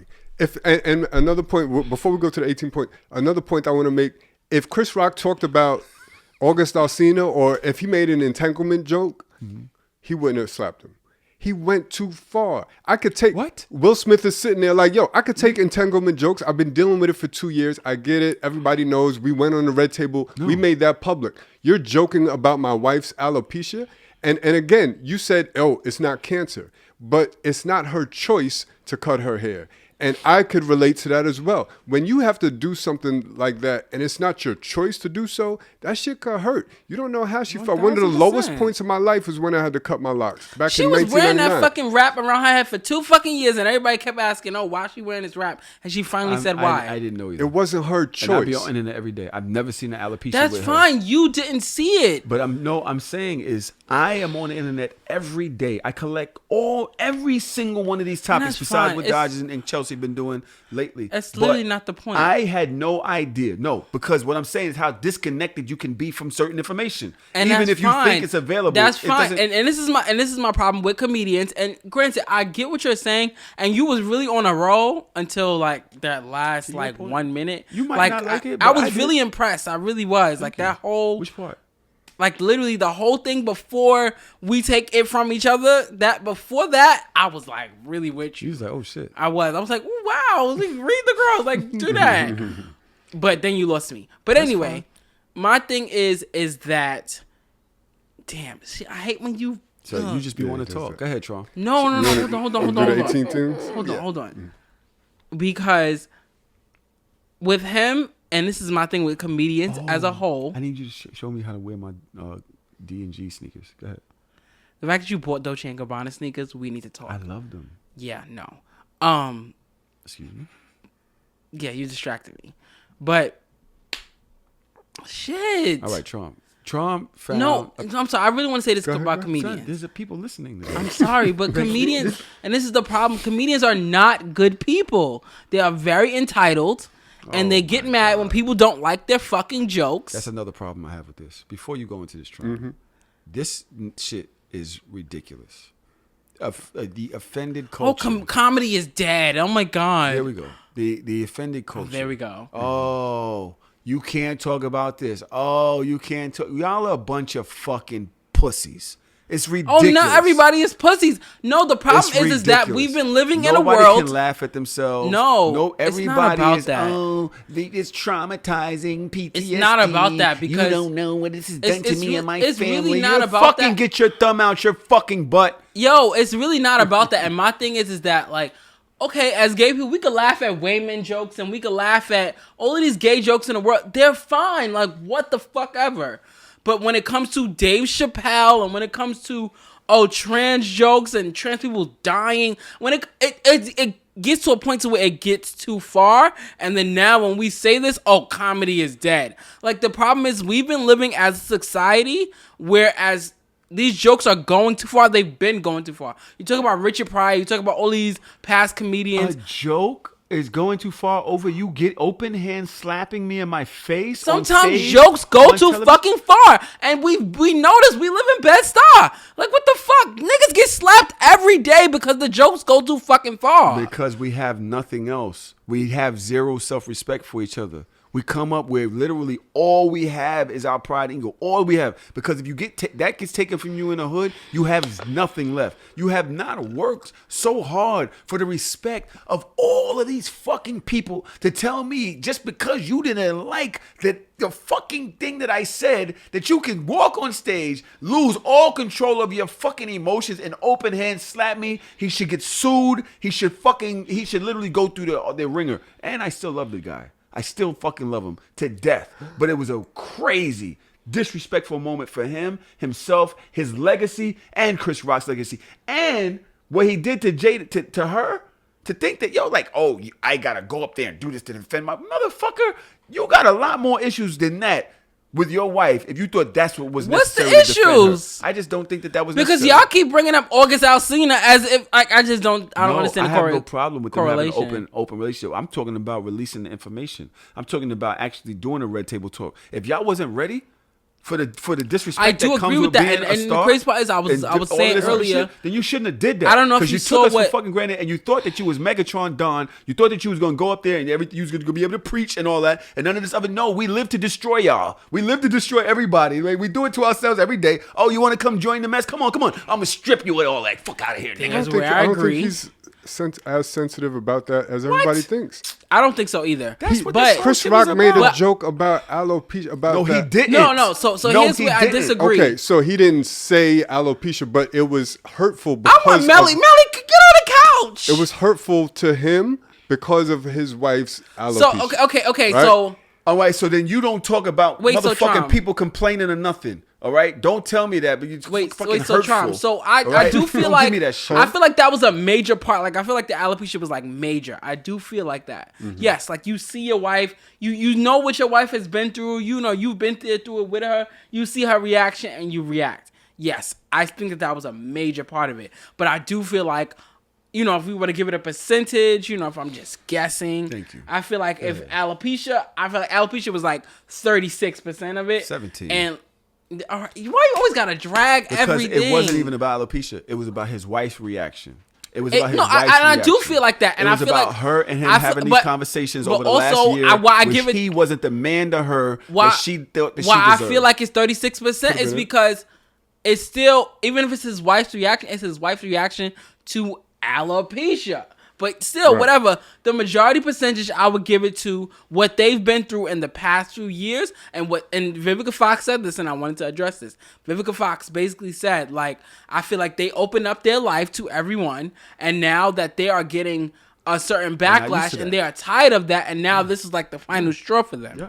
And I do agree with that. And I feel like you open up your life to people and now it's like you don't like the reaction. And now it's like, you finally get something that you can actually react to that you haven't opened up to as far as emotionally and all that other shit. I do agree with that. Mm-hmm. So I So that's where I'll stop you as far as like, I don't think that was. I really do think that like the past 2 years for them has really been. It's been like, tough. It's and been tough. It's been a wake up call because they have been untouchable. Jada Pinkett has been untouchable since she was on. Yeah, we've always looked at Will Can I and finish? Jada. Sorry, I'm so sorry. Gosh. Somebody get this nigga some water. No, I really do want water though. Do you? Like, I'm not even that drunk. but you need something else to sip on because you're just gonna keep. And I know you on the other side. Start making phone calls. You're like, yo, just pray for me. I'm just gonna go over here. Just give me some water. Don't listen to him, y'all, because he just be talking about nothing. Anyway. It's not happening. What I'm saying is what you're saying. Okay. I love. Listen, all I'm saying is they thought that they were going to be untouchable. They lived in this bubble. Jada Pinkett has been that, and she's still that. To me, I look at her. You're still on that pedestal. Mm-hmm. That this is who you are, and you still carry yourself. She reminds me of Crystal. Mm-hmm. You know what I'm saying? My stepsister. She reminds me of somebody that's just always opulent, always. You know what I mean? Mm-hmm. And to have people bring you down in this fashion, to have people talk about you in this fashion, I can't imagine what that's like for y'all because you've been untouchable your entire life. I get that. It doesn't mean that you get to do that to somebody else just because you felt that way. And you guys keep saying, oh, you don't get to tell somebody how to react to disrespect. Guess what? Traum, you've always talked about the law.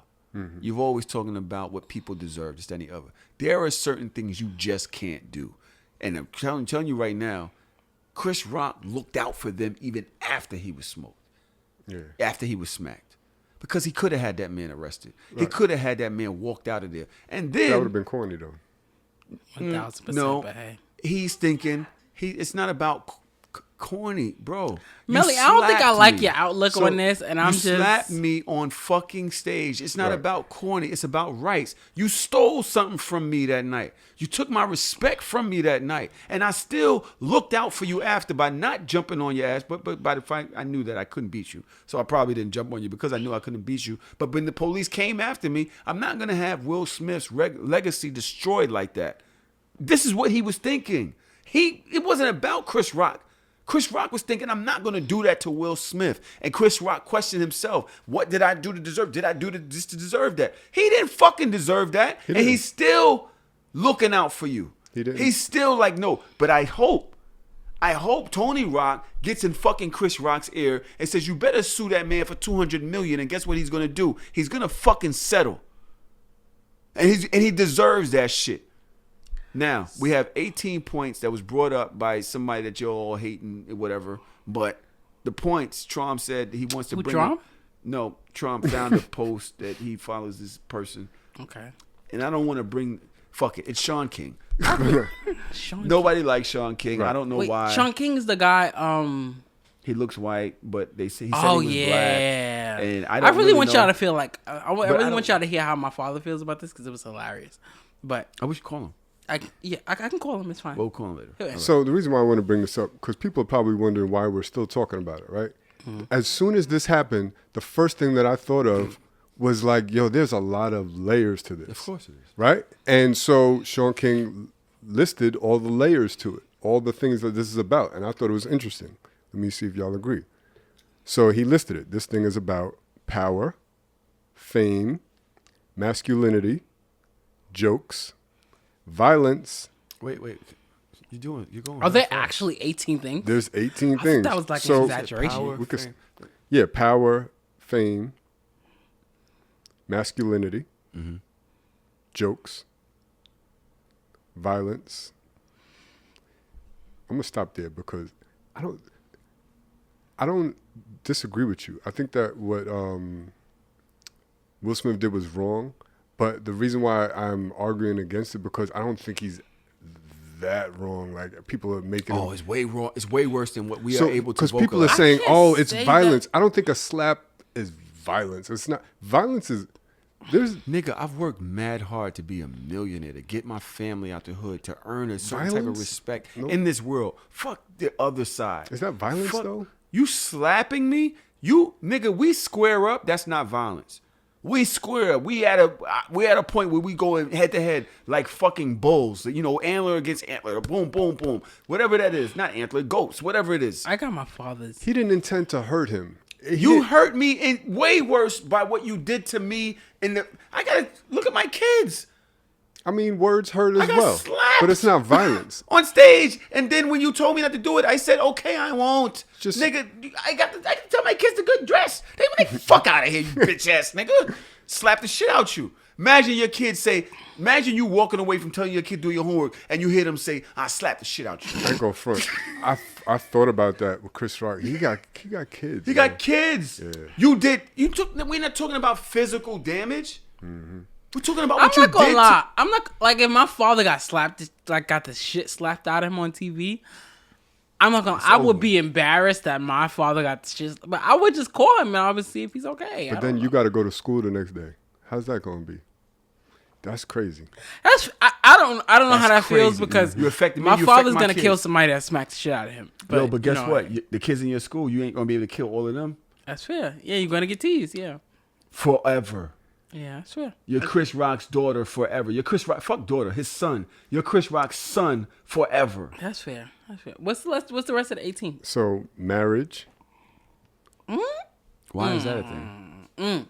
I mean, because Jada's married to Will. Like that's Well, what does it affect? so it's about like The layers. because you're married to Jada. protect the whole. I saw that argument a lot. Oh, I thought we were supposed to protect and provide. And, Yeah. Okay. you know. Okay. Shame Yeah. Horrible. Yeah. right On all sides. on both sides. On Right. all sides. Everybody's ashamed. Yeah. Boundaries. Okay. You could say that, right? Definitely. I think what's his name? Chris Rock. Okay. Yeah. He crossed the He boundary. overstepped Okay, the yeah. line. Yeah. What? I don't Chris think- Rock boundaries. I don't think He did cross a boundary. He's a comedian. So this is He's why. a Melly, come comedian. sit on the damn couch. He didn't cross no. Will Smith crossed boundaries. No, Chris Rock crossed boundaries, So- and Will Smith crossed boundaries. They both cross boundaries. I don't Yeah. think Chris Rock. I think You Will can't Smith. tell me I crossed a boundary if I didn't know there was a boundary. And that's what I was gonna say. He didn't know that the alopecia was a thing. So Y'all he keep wasn't saying this, trying and to- I'm not sure how much I believe that. I'm not sure. I didn't know. Most Yeah, of I y'all didn't didn't know know. either. Most of y'all didn't know. I knew. Well, Yeah. fine. But you're telling me, did you know, Melly? I'm not. I can't. No. So there's 4 people in here. 3 of them didn't know. Chris Rock said he didn't know. I believe him. But the joke wasn't even bad. It's not even that fucking deep. It was a bad joke. My thing is that it's very pointless. Like, oh, G.I. Jane. What the fuck is the point? Like, why? You're basically referencing my bald head, which is not by choice. For what? It's by medical condition, For what? and I might have been crying about it for the last 2 years. And you're referencing Yeah, a joke and now about. my husband slapped the shit out of you for it. Like, what the fuck? Okay, so that was boundaries. Don't roll your eyes. No. I get it. I don't think that you're wrong. I get it. I get that she suffered a lot thinking about her hair. Women and their looks and And it's crazy because I think I want to go to you. you, and I don't want to get it. even dumb it down to that. When people are going through something, and when it's anything, when people are going through something, and then somebody somebody just goes to make a joke about the very thing that you are going through at that very moment, whether they know it or not. And I've always been that way. Like, that's just always me. Like, even like my friends hate me because I don't allow them to make fat jokes. I don't allow them to make certain jokes about people because I don't understand the point of.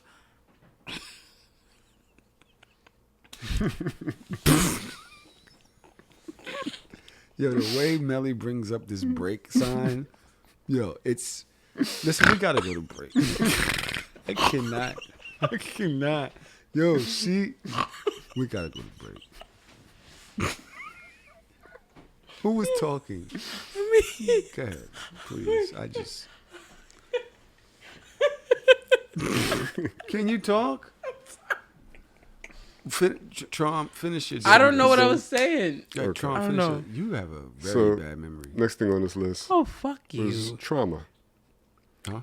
Next thing on this list was trauma. Yeah. Okay. So who's trauma though? Will Smith? You. I think it's. What? Stupid. Mad easy ass question. Trauma. But everybody's is Will trauma Smith. is involved. Because it could be Chris Rock's trauma Chris from Rock, everything his that trauma happened, after and it could the be fact. their trauma from the alopecia and the family, right. or their trauma from the Oscars. Or Will Smith feeling like he's been getting punked his whole life, and now he got a. Or the Oscars itself trauma. So health is on there. Yeah, That's the obvious one. yeah, Race. that's obvious too. That's very obvious. I heard a lot of takes about, oh, we did this at the Academy Awards. Like, I don't like those takes But you want to know about what? white people shit. As far as that goes, it was very funny because I had a very different take on that than from when, because it was a lot of comparisons to that and the Nicki and Cardi thing. And I had a very different take this time than I did that time, because when the whole Nicki and Cardi thing happened, it was very like, girl, why are you doing this hair? Like, you know, and I kind of still do feel that way, but I kind of understand a little bit more of why Cardi did what she did. She was angry. It was a time. And I have a rebuttal for this. Like, For one, I just wanted to say, when it comes to race, pardon me for a second. This is Will Packer's event. Yeah. And that did help me look at it differently because I didn't know a black man was producing the show. Right. I didn't. But I think that's important too. This is also when people, for me, and I vaguely brought this up online. People are using this as a protect black women stance, right? When to me this is a we don't fuck with black men stance. Straight black men. There is no protection of straight black men. Nobody gives a fuck about what this did to Chris Rock.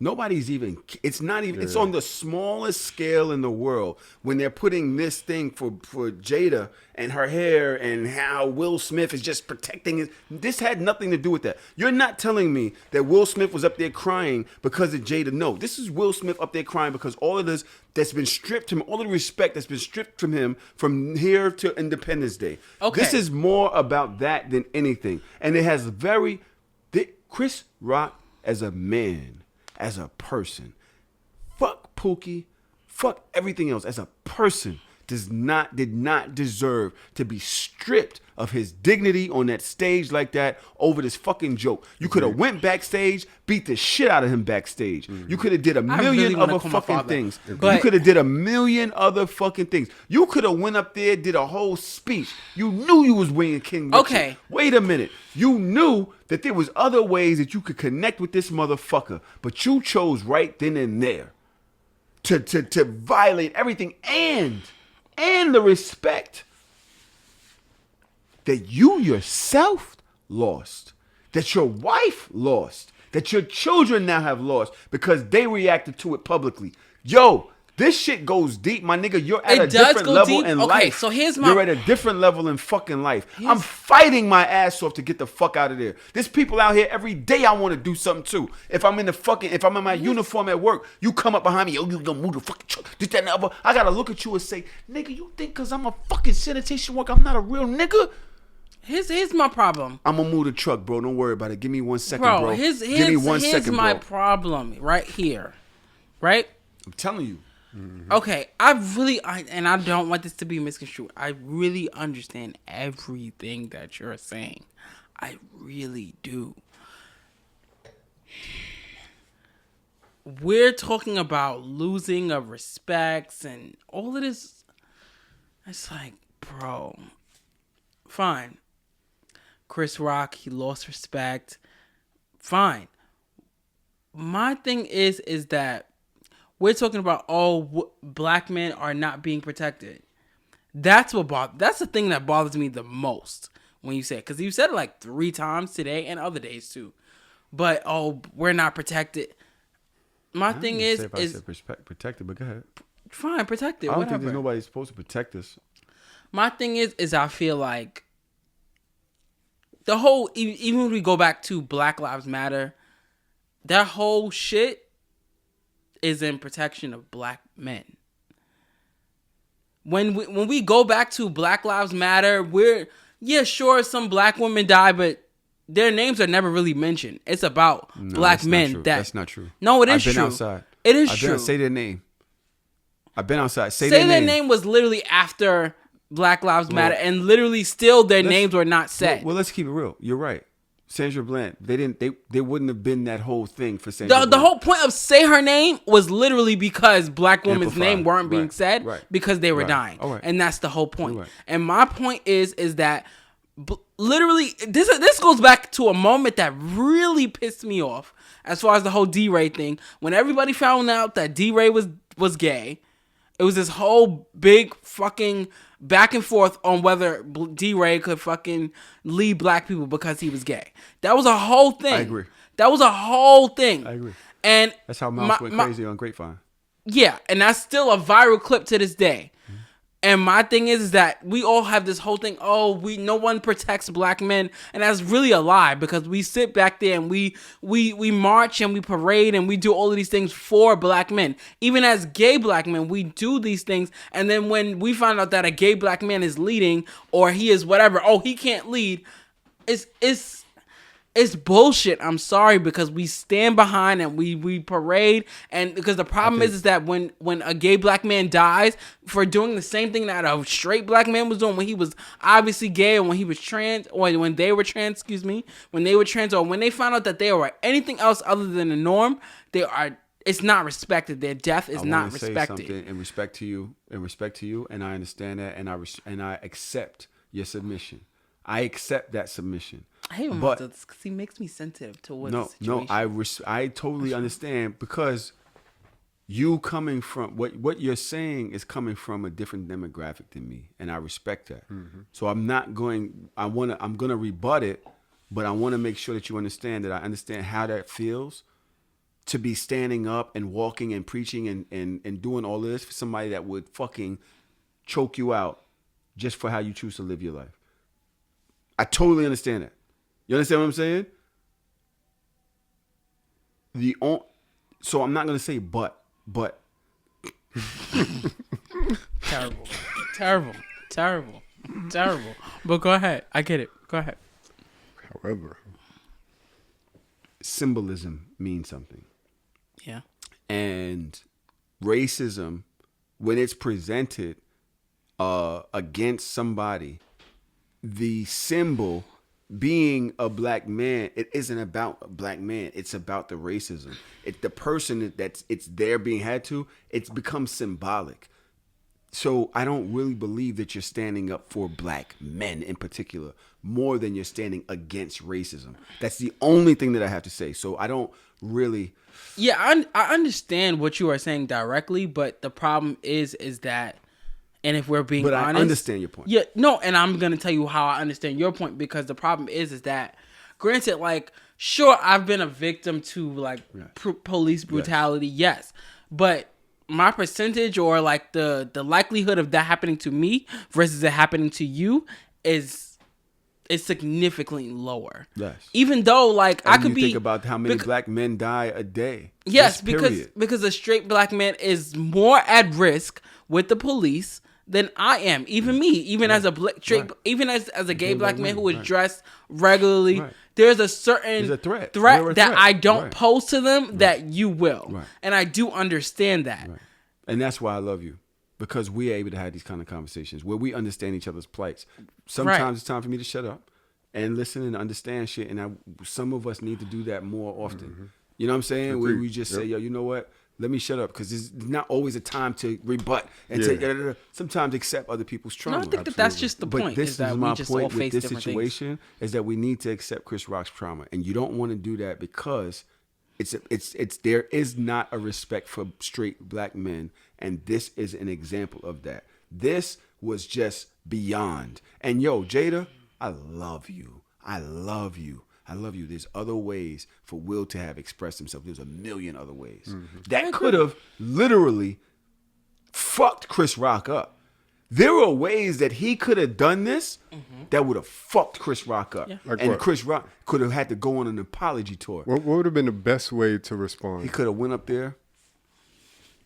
He could have waited until he won, but also he would have had to. He could have went up there and grabbed the mic while Chris Rock was laughing and said something really serious about life, what you don't know about people. You never know what people are going through. Mm-hmm. I think the best way would have been to win. I love the way that you responded to this, Jada. I love the way that you hold yourself high For those of they out would've ate that up. that know who you are, know what you're going through, thank you, peace. Yep, that would have been perfect. They would have And ate Chris that up. Rock would have been like, Right. He would would've look looked like stupid. a dickhead. He Yeah. would have. you understand what I'm That would've been saying? There's perfect. other ways to do it. And there's ways, at this point in my life, I realized there was a dating show that reached out. Will Packard. He's doing a dating show right now. And I don't know if I'm supposed to be talking about this, but I declined it. Is that like an exclusive? They asked me to be on a dating show. Oh wow! You should have did it. You should. And me and my girl discussed it. And, huh?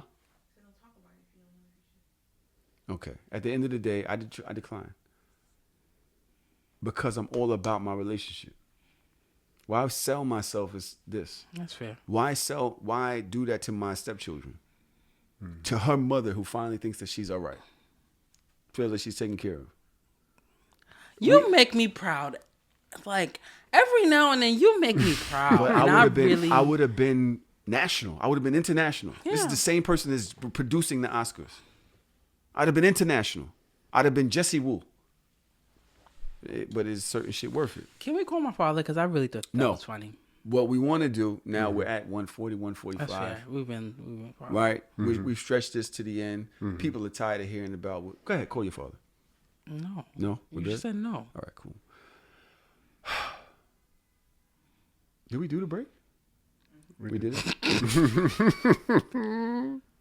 I just think that character means a lot. And what you do, and at certain points in your life, who you are also transfers onto your children. And we really have to do the work for ourselves that we want the world to do for us or to us. But you can't think that, there's elitism. I don't know if that's a word. But you've been all the way up here. And I can't respect who you are when you're all the way up there. When that's stripped from you, you act just like fucking us. Is that character or not? Do you have character or not? Anyway, I love you, Will Smith. I think that he was acting when he made his speech. But that's neither here nor there. We've been talking for too long. I do. I think that was bullshit. That all that crying and all that. Fuck out of here. That's why I think want to call my that's father because he pretty much, Yeah. kind of. Said fuck something, out of here. sort of. I mean, You he was slap. wrong. He admitted he was All right, wrong. we'll say that then. He did say that. No, No, emphasize it. Trump said that. Motherfucking, I you didn't. apologize to the Academy. You apologize. You didn't apologize to that man for slapping him on fucking He didn't stage. apologize to him in that moment. No, I don't. I don't When think they that asked an you to, apology so was- somebody said that the Academy asked him to give up his Oscar and he denied it, and somebody said that's a lie. No, Not give up somebody, his Oscar no. to leave. Allegedly, the Oscars made a statement as far as Will. They said they asked Will to leave, and he said no. And then that's how the whole Oscar win and speech happened. And then it came out that the Oscars never asked him to leave. And then, Is this a thing? yeah, this is a thing, and Oh, everybody. so they trying to fry him for real. yeah. Oh, they trying to fry him for real. Because once you start, now they're trying to paint him as the aggressive black man. Yeah, duh. If this is You true, knew that was happening. He refused to leave. oh, we didn't want to have security come in. We've never had this type of behavior before, and remove him forcibly. He said no. But I don't know how much of everything is true because they're also saying that that it was like under discussion of them taking the Oscar from him. Oh, there's a lot going on. Yeah. They're talking about banning him. They're talking about taking the Oscar from him. They're talking Which about all of that I don't know. Which I'm on the side of black people. I'm telling you which right it's now. like y'all have multiple rapists and sexual abusers. Which I'm y'all telling have you right given now. If I'm the awards to Oscars, right I'm after. banning him. For how long? I don't know. I'm telling you right now, if you can't come in my crib, if I'm having a barbecue, and start fighting in my crib, you So can't are they come not back. gonna? Right. So are they not gonna take away the Oscars and ban all of the people? His work was done. He won that Oscar. They're There was actual a vote. predators and they're actual like pedophiles. My that, nigga, you had your events for your shop. Yeah. I didn't have certain people that I had issues with. Okay. That was gonna be there, and I Okay. said, "Yo, I might have issues. I don't know if you come." You told me, "Yo, nigga, you gonna put that before coming to my motherfucking shit?" Yeah, I And told you that. Now, if I would have came there and shit would have popped off, you'd have looked at me and said, "Yo, you know what? I'm still gonna invite you to the next one." No, what I would have said was because let's not Shout out paint- to the people that y'all know who y'all are. I love y'all. It's not about that. I'm just trying to make a point. Don't do that. I love you. Don't do that. I'm just saying, would he still have advantage? Because I knew she's like, this nigga. No, but would you have invited me to the next one knowing they was there? I would have. I mean, You're I'm a going to fucking tell you liar. why. Oh my God. Yo, Because you like the the drum? crazy part is that like Tahoe like to make it like as if I'm a liar. Like if I wasn't gonna invite you, I would say no, nigga, you're out of here. Okay. But the problem is that You clicked out. yeah, I would have said it to you like yo, like my nigga, you really played. But the thing is that when that whole thing happened, we won't go into discussion obviously. But when that whole thing happened, I told you like you're not bigger than what's going on, so it doesn't matter. And I told you that, but. Oh, okay, cool. Cute. Please watch this on YouTube. I'm not cutting it out. Melly, don't switch off. Did you see it? Y'all are attacking my Y'all health. are making fun of his health condition, Just Fun of my like health. y'all did you don't Jada. say nothing. You just start doing What am I that. supposed to say? I don't Hey know. guys, You I'm could've said, putting some "Hold eye on." drops in. No, you could have said, "Hold on, just Yeah. Well, I could have just did it while you was talking. That's fair." I'm still listening. I didn't interrupt you. That's like a chick just start breastfeeding in mid sentence. So I immature, dropped. so like, sad. you know what? It's an exaggeration. It was wild, nigga. You've had these Michael Jackson shades on the whole show. You just take them off and just start dropping shit. I don't think it was that bad, but Tahoe's reaction made it worse. All But- right, fine. I love y'all all. Let's just move on. Where are we? Do we do a thing now? What time is we at? All right. There was a whole situation going on the Shade Room this weekend. Today. Oh, Jesus. And I'm trying to find it. It's between Melly, can you put my phone on the charger, please? Oh shit! It's so sorry. I thought between she said all that. Ari, G Herbo, and Tiana, Fab's daughter, right? That's Is it Fab's daughter. Tiana or Tiana? I think it's Tiana. Taina?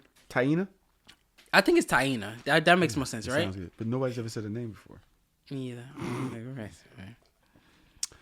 Basically, what I saw first was G Herbo basically saying, and this goes past them. So don't think that I'm in here just talking about celebrity news, right?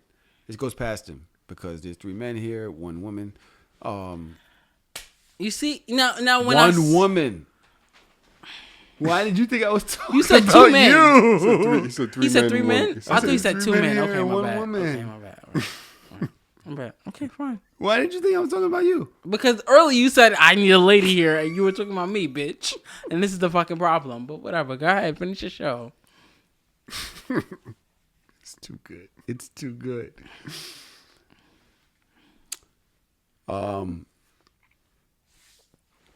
It goes past G Herbo, Ari, and Taina. So basically, G Herbo releases a video, and he's like, "Yo, this I wanna see the girl video 'cause I is haven't seen basically saying that it's on the Shade Room, where I was at, I have them blocked. Dodge. That's why. I didn't see it. Hey, Dodge, did you know I was on the Shade Room? All right. Did You was know? on Shade Room? Yeah. For what? Let me see. I have them blocked, so I didn't see it. You have the Shade Room block? Yes, I definitely Yes, I do. made a Shade Room like last week. Me and your Oh, girlfriend. And I made them at her, so she gained the followers and all that. My girl! I'm so proud. I want to see Well, this. I asked them to at her. Shade Room, don't do that. I asked, and y'all said yes. Well, I have respect for them. In any case, he was on there, and he was basically like, yo, why are you trying to make it seem as if I value some of my kids more than I value my other kids? My son loves me, this, that, and the other. You know, he was doing all that. He did a whole minute, I think it was like 3-minute video on the Shade Room. And then she responds, the baby mama, with the biggest, dopest ass in the world, responds. Every time we talk about this girl, he has to mention this. Who, me? Like, yes. Bro, it's phenomenal. It's phenomenal. It's nice, but girl, go ahead. But I also spoke about, and I'm going to speak about this in reference to her. There's some people that look amazing that just ain't dope people. Is that how you that's feel just about that. her? I don't know her enough, but this is what I'm going to say. I'm going to read her statement and we'll get to talking. How about to tell the truth for once? That's what it says. How about she responds in that in a statement. Tell them how my son came home with a scar on him and saying what Taina did to him while you wasn't home And even though he told you out his own mouth what she did, and he was crying, and she didn't help him, and she's mean to him, and he don't like her, and the shit happened while you wasn't home. Y'all heard that, right? I gave you a whole week to handle it as a father. You or her never called me about the situation. I called back to talk to her and tell her she can't be around my baby, and I was very respectful, and you sat up and said in front of her that my baby was lying. You said, how you going to see your son if he can't be around her? LOL. What? That's why you haven't seen your son for real, and that's why he probably don't want me to have no other kids, because the way your other baby mama treats him. When you finally came to where we live, you got him for one day, posted on Instagram, and left. Let's tell it all. Who you believe? You're gonna have to translate that for me. Not translate or break it down, because I maybe I wasn't paying attention in the beginning, but I'm confused. Who put hands on who? Why does she have a scar? So G Herbo and Ari used to be together. Right. He now is fucking with Taina. Gotcha. Taina and him are pregnant. I don't know if they have other kids, but they have a family. He lives with her. They're together. Gotcha. This has been a public breakup, public getting with the next girl. I believe it happened like this. Right. Was with you, now I'm with her. Sorry. Gotcha. Mm-hmm. Right? They have had a very contentious relationship ever since. Mm-hmm. Ari, I don't know if you know who that is. Yes. Is now with Moneybagg Yo. She has her own relationship. Everything is going swell over there. But there is a very nasty environment between her and her baby father.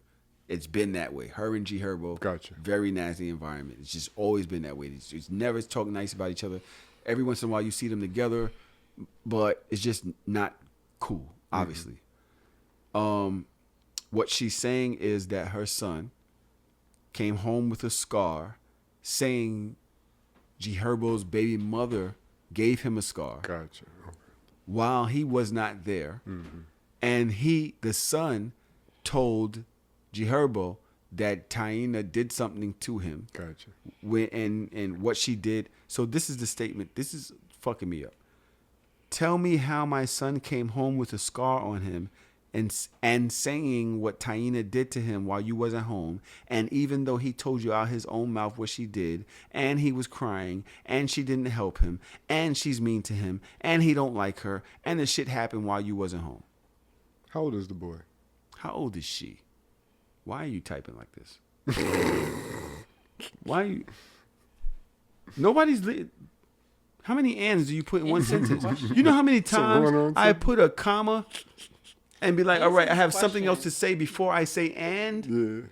Answer his question. Whose question? What, do you want to be a question? What was the question? How old is the boy? I don't know. Doesn't matter. It does matter. Okay. Okay. I don't know. I don't know how old the child is. You're saying that you believe. Okay. Traum, you go first. I don't really have much to say, but There's a mic. There's a mic around. I'm sorry. I don't have much to say, but I have things to say. So Traum, you go first. I'll go first because I don't have much to say. One thing I can say. Listen, my fiance plays with my daughter. They have a lot of fun together. Mm-hmm. If she got a scratch on her face because they played too much, mm-hmm. I could see that happening. I'm not saying that this is what happened in this situation, but I could see that happening. So that's why I'm curious, how old is the boy in order to... I gave you a whole week to handle it as a father. You or her never called me about the situation. I called back to talk to her and tell her she can't be around my baby. And I was very respectful, and you sat up and said in front of her that my baby was lying. You said, how you going to see your son if he can't be around her? LOL, what? That's why you haven't seen your son for real, and that's why he probably don't want me to have no other kids, because the way your baby mama treats him. When you finally came to where we live, you got him for one day, posted on Instagram, and left. That's tell it all. Yeah, he's like, how am I supposed to spend time with my son if you're telling me that he can't be around my significant other? Like, this is who I'm with. Unless we could all agree and prove like that this person is abusing the son, But I don't. We can't say for sure that there's abuse there. If there's abuse, I get it. But no. And here's the problem, is because if a child, and this is my thing, and this is where we don't get into this enough. If a child says so and so happened to me, especially because it's crazy because I hate celebrity drama and I'm not into it and I never get into it. That's why I take it away from them. But for whatever reason, everybody was talking about it, and I literally tuned in today. This is why, so it's so much of a coincidence. But when I tuned in today, I found out this little boy is 3 years old. Come on, bro. wow. You talking about come on, bro. When a 3-year-old says that, I'm sorry, this is just me. When a 3-year-old says that something happened, I'm sorry, I tend to believe them.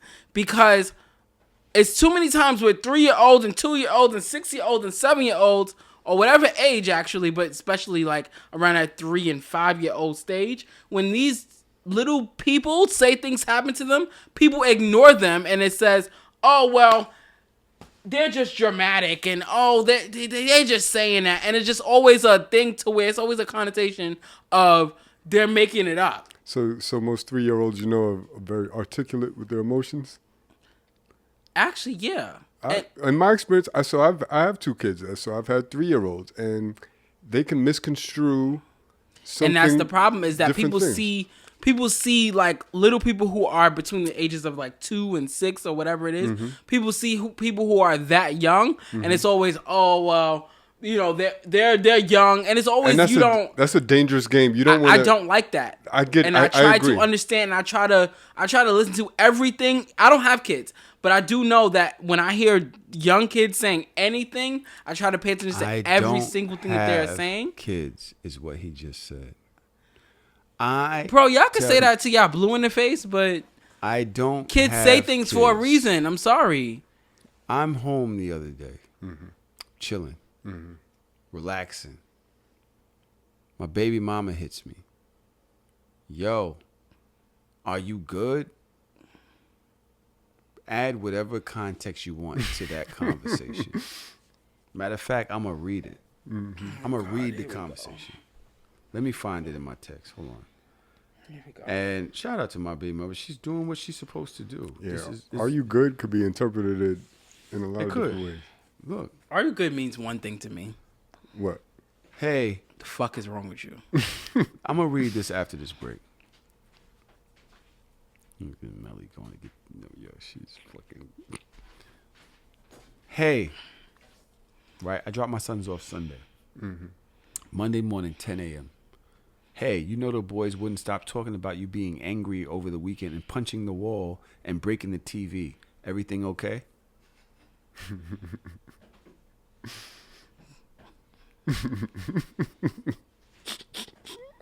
Both of them. Right. So both my sons. I said, LMAO, that's absurd. I'm never angry. And punching? Like punching? Come on. She says, I don't know. Both of them. I said, they trying to frame me. She says, LOL. I said, I was hugging and kissing them both all weekend. I don't know why they're saying that. She said, and the reason was because Tanae didn't come over. And literally, they made up a reason. Oh, wow. I said, they didn't get in trouble or yelled at or anything this weekend. I have no idea. She said, no, it wasn't directed at them. I said, this is all made up. Me and her aren't beefing at all. LOL. I said, I was going to the B-Day party with her, but no kids, so we stayed in. I think they were bothered because they couldn't go, but it's no beef. She said, I see.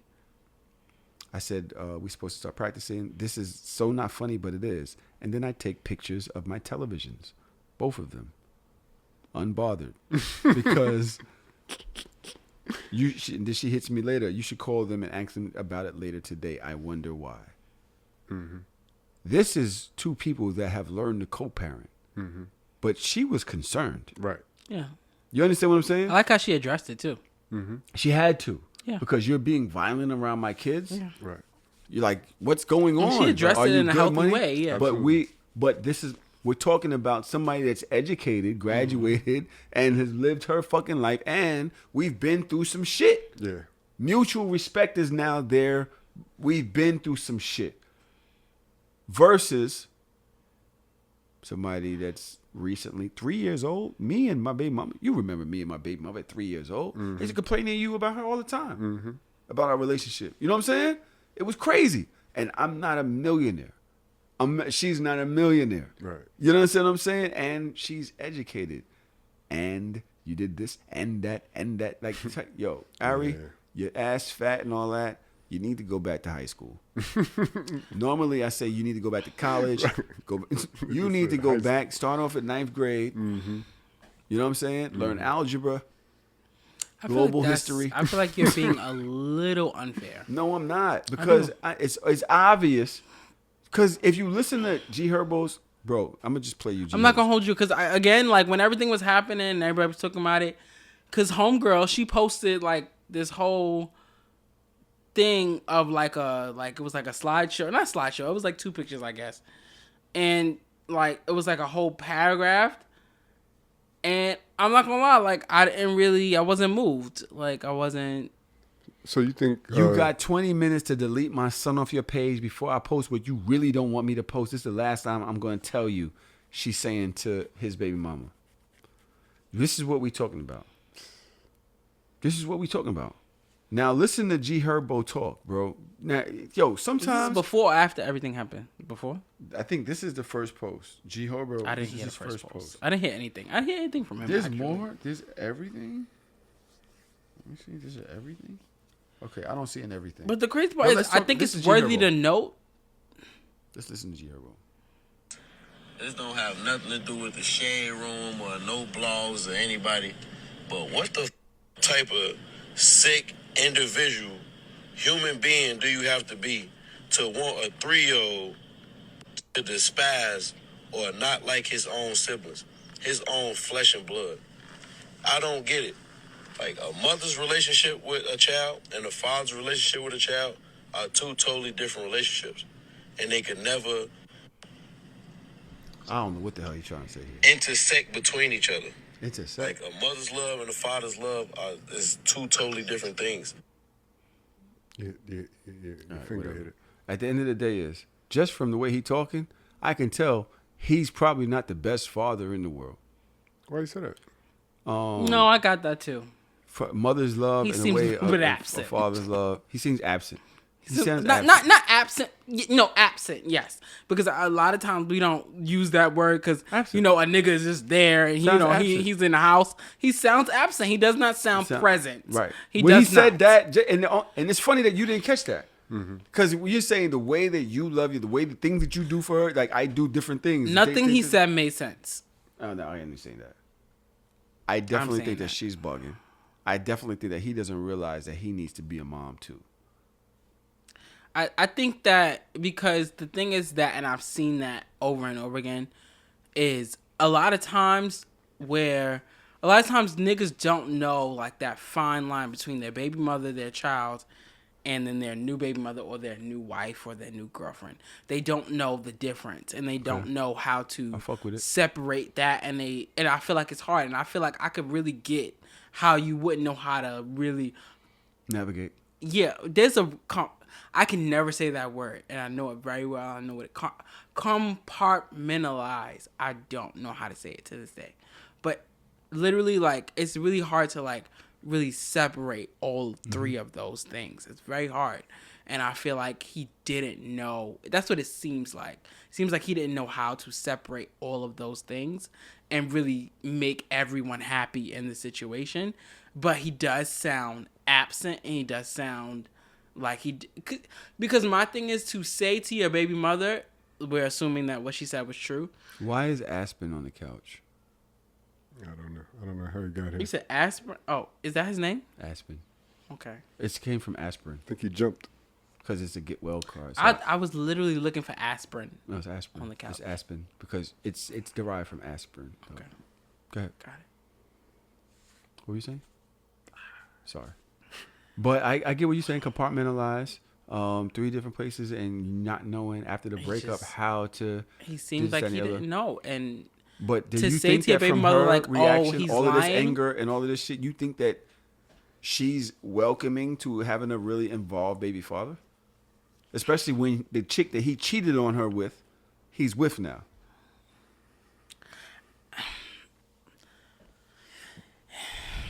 Exactly. She doesn't give me that. Go ahead, Traum. I think having a healthy co-parenting relationship at times could be some of the most difficult thing that you could accomplish in your life. You know what I mean? For a young man like G Herbo, he's still young. Ari's still young. And for her to have... Fat ass, though. For her to have any You level... cannot talk about this girl without mentioning her fat ass. Like, I just don't understand. For her to have whatever level of resentment she has toward him or his new relationship, and that to be a factor in all of this, you could tell that he's a little bit frustrated. Doesn't matter about whether he's absent or not. To me, maybe he is, maybe he isn't. But I could hear his frustration in co-parenting with somebody that is resentful, and that can be very difficult. And it's like, that's what I see here. And I also see, like, do you really think like his new girl is fucking up the 3-year-old? Like what? 3-year-old? What are we accusing her of? You think she's I think, fucking him up? That we like, what's really, going on here? Like, no. And the problem is, I think that we really like downplay what can happen, because the problem is, it can happen. no, but is it the problem is that like a lot of fathers, they step in a lot of times, and this is like again, I think everybody knows me. I have an amazing father. I do. I really, really do. But as a whole, like fathers, men, and when they have children, they have this thing, they have like a blind spot when it comes to their children of wanting everything to be okay and literally ignoring everything that is not okay because they want everything to be okay. And it's just like this thing of, oh, that's not going on. And I'm telling you, this is what's happening. And you're saying to me, oh, no, that's not what it is. I don't know this young lady, but I do know that she's Fab's daughter, right? She's not raised by wolves. I was about to say, who is Fab's daughter, but I forgot. Fab. I seriously doubt that she's out here picking fights with 3-year-olds and getting in physical altercations with a 3-year-old. I think I've seen her, yeah. You think she's kicking a 3-year-old down the steps? This is the problem. This is really the problem. Is because what the fuck does what she looks like has to do with what she's doing to a child? And the crazy part is when I tell you, I really hate celebrity drama or gossip, but today I really dived in, and my thing was, and I really like, she didn't even say that the girl like kicked the little boy ass. None of that was said. What she said was, she said, why are you laughing? Because she said was. No, I really got into the tea of it.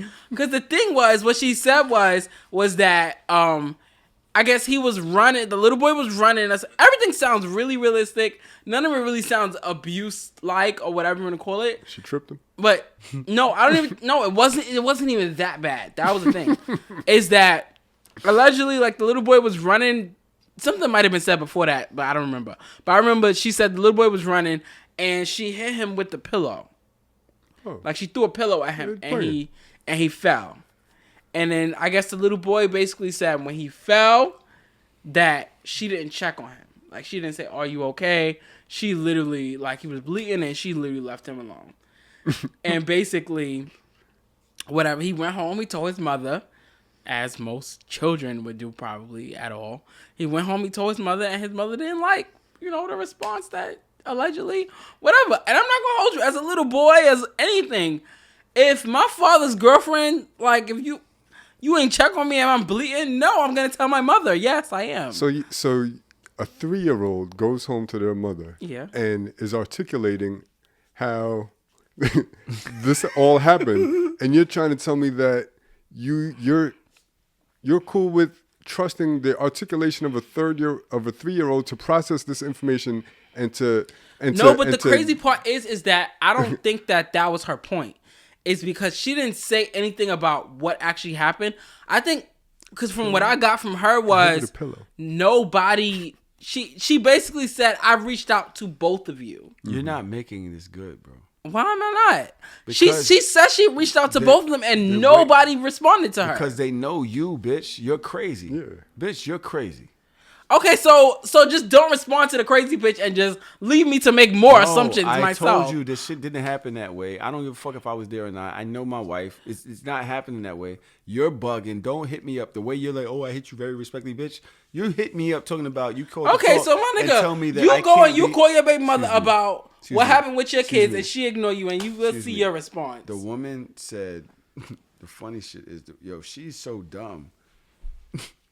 It's just, yo. Why are you coming for her intelligence? Because That's not right. because of the way she writes. She gave me proof. She gave me fucking things that I can look at. But she's like, I gave you a whole week. I called back to talk to her and tell her, listen to this. Just think about this. I called back to talk to her and tell her she can't be around my baby, and I was very respectful. No, obviously she is not. I have to pee, and y'all making me pee and laugh at the same time, and this is not good. Why would you drop the mic? Yeah. I called her to talk to her and tell her that she can't be around my baby, and I was very respectful. Nothing crazy. You just can't be around her at all. Yo, get the fuck out of here. If you don't get the fuck and you want to know why we haven't spoken to you, this is what we talking about? Yeah. Then you flipping, you doing all of these posts online to fucking, you got 20 minutes to delete my son off your page and I post what you really don't want me to post. This is the last time I'm going to tell you. 20 minutes. And this is who he's defending. This is who he's defending. This is who he's putting his cards in this bet. And like, what? This is ridiculous. You and I both know. Yeah. We've been through stress with baby mamas and all of that other shit. That ain't no fun, bro. It ain't. It is not a rational part of life. It's not. What? I'm telling you right now, with my baby mama, when I moved out, I went back years later.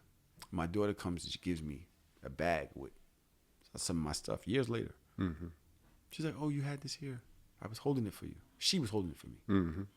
I go in the bag. There are pictures in the bag with me cut out of the pictures. Cut with scissors. We're talking about baby mama shit. Yeah. They are not well. A lot of them are not well. Yeah. Let's not generalize. Let's not say they are, but yeah, a lot of them. Man, baby mamas ain't well. I'm generalizing. Anyway, we have to go to cap or no cap. We're over 2 hours now, right? Well over. Kelmelly's like, oh, come on, can we get out of here? I looked at it. It's definitely well over 2 All right, hours. we're at 2 hours. We have one cap or no cap. How does that work again? I never did it. Is it cap or isn't it? Okay, so that's it. Just It's cap on just just cap or no cap. Chelsea wasn't around today. She's in the Zoom. She's like, don't you call me out. You didn't tell me till after you was recording. Fine. Chelsea, come on. I was trying to do us all a favor. We're good for next week now. It's not Adam at all. It's not Adam at all. Although his name is probably Adam. So this is his name. I thought we were talking about a whole subject. That is a name. Okay. Says, being the first man to treat a woman right is the worst experience you can have as a man when it comes to relationships. Cap or no cap? No cap. I'd probably say no cap. No cap. Do you know how they drag this man? I don't date men. Do you know how women. they drag this man for this? I can see why they would drag him. Why? Why? Because it seems like you. Because pumping there's up your own chest? because it's not their experience to date a woman who, for that first time, it's not their experience. So they feel like, oh, you talking about men?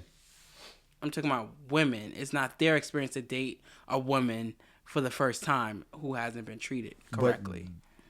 Is They that have. what the one was? And they haven't been treated right. Yeah. I feel like it's not they don't know what that's like to be a man and say, oh, she has never been treated this way before. they don't know what that feeling is like and the pressure that must feel like.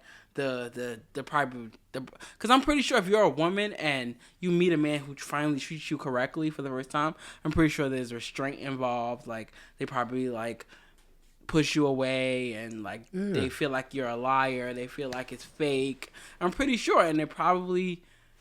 None of us know that feeling, but you could automatically be like, oh yeah, I can get that. I could see how you could be the first man to treat a woman right, and she automatically has trust issues that she's putting on you. She's bringing baggage from other relationships into this one. That's 1000% could see that's just very easy to see. Yeah. Why are they dragging him?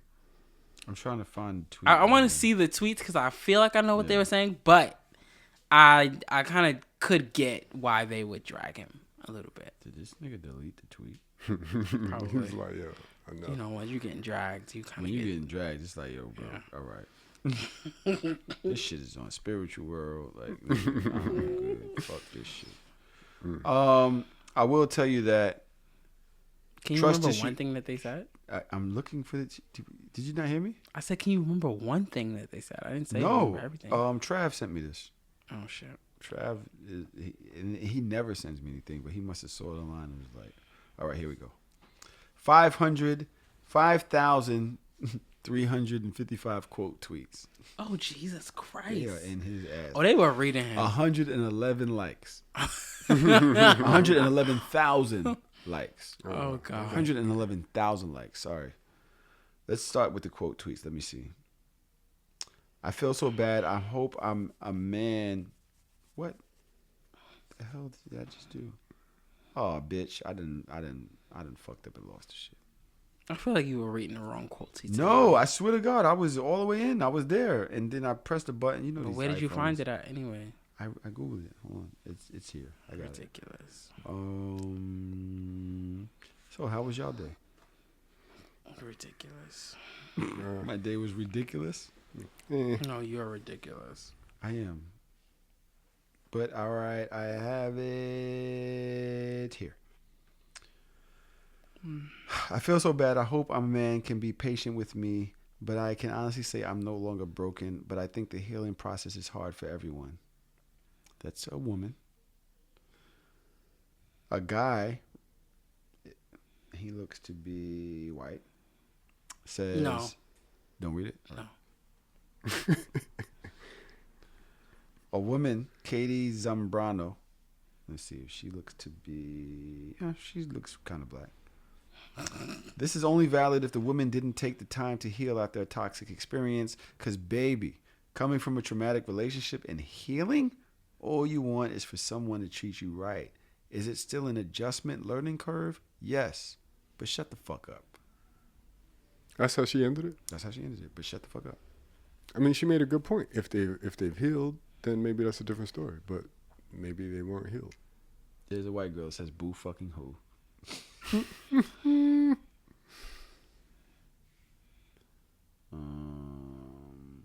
How I sleep at night knowing I've never treated a woman right. Oh, okay. So they're they're trolling completely. Yeah, because this is not. They didn't read him. It was just a response from everyone. That's what it sounds like. I don't know about y'all, but this is giving very, I'm the nice guy, and I want to date an idea of a person, not an actual human being. I will tell y'all this. I'm not going to go into all of this. Carmelli's like, yo, bro, I have to edit this. Get the fuck. I'm going to tell y'all like this right now. Trust issues are a thing. Yeah. PTSD is a thing. It doesn't necessarily have to do with bombs going off in Baghdad or Vietnam or whatever, but when you go through certain shit and certain shit triggers you, you react the way you did before, or you act in a way that's even worse than that. It's defensive. Because that's what you're used to. That's what you're used to. This tweet, there's nothing wrong with this tweet. It's actually very valid. Actually, and I would say that it's glorifying what men going through a relationship, but women go through this shit as well. Women go through shit with men who are shut down at 14, and for the rest of their life, they're treating every woman like the chick that cheated on, that did some shit in third grade. Yeah. For the rest of their life, they're trying to treat this motherfucker right, and he don't know how to react to that. Now she's fighting that as well. Like, yo, I'm trying to be good to you, and you're reacting as if I'm fucking this bitch. or that bitch, or however many bitches that you, or the bitches in videos. You're looking at me as if I'm the bitch that's trying to get over on you. Mm-hmm. Yeah. I just want to be treated fairly. Right. Right? You can call Melly right now. Melly, I've been told him. I love y'all. I really needed this episode. I thought it was great. Mm-hmm. I'm gonna have to edit a lot of Kadeem's bullshit out. Why does that? Why? I feel so like that was homophobic. I'm just gonna call What? it. That was homophobic. What? No. The fact that y'all can use that for anything. But the crazy, no, don't say Because- y'all because no. you know I do not use that. I No. usually use it as a joke. But I say Like, that shit was a like, yo, joke. this was racist. Mm-hmm. This is racist. I'm like, yo, it just seems racist. What seemed racist to me? Monday. I feel like Monday's racist. What? Just the whole day? Just the fact that I have to go The to crazy work part on is- Monday is mad No, if you racist. really get deep down to like it is a little racist. It's racist. It's racism. It is a little racist. This country is based on racism. Because it's very like, okay, White power. it's very like, okay, you get 2 days off and get right back to it, nigger. Like, and then it's also like Sunday, which is, you know, the day that we dedicate to like religion, which is what Lord. they gave us, what they told us. go And, you on. know, so it's really not even our day. You didn't have a Like, day to yourself. like Sunday is really just another day of work because you still got to get up You at gotta work fucking for 9 o'clock Jesus. in the morning and just serve the man that they fucking told you to fucking serve. And it's like really you get Saturday and that's it. And it's like you get a day of fun. And Saturday Just is got the shit on wide. universally known as like a fun day. I'm sorry, Melly, but yeah. No, she has the camera on wide right now. She's not even switching no more. She's like, I quit. I'm good. But I think working for Jesus was hilarious. I feel a whole way about religion and what white people told us. Melly doesn't want us to talk anymore. Yeah, that's fine. I'm actually kind of done talking anyway, so. So shameless. White power. Whoa. Yikes.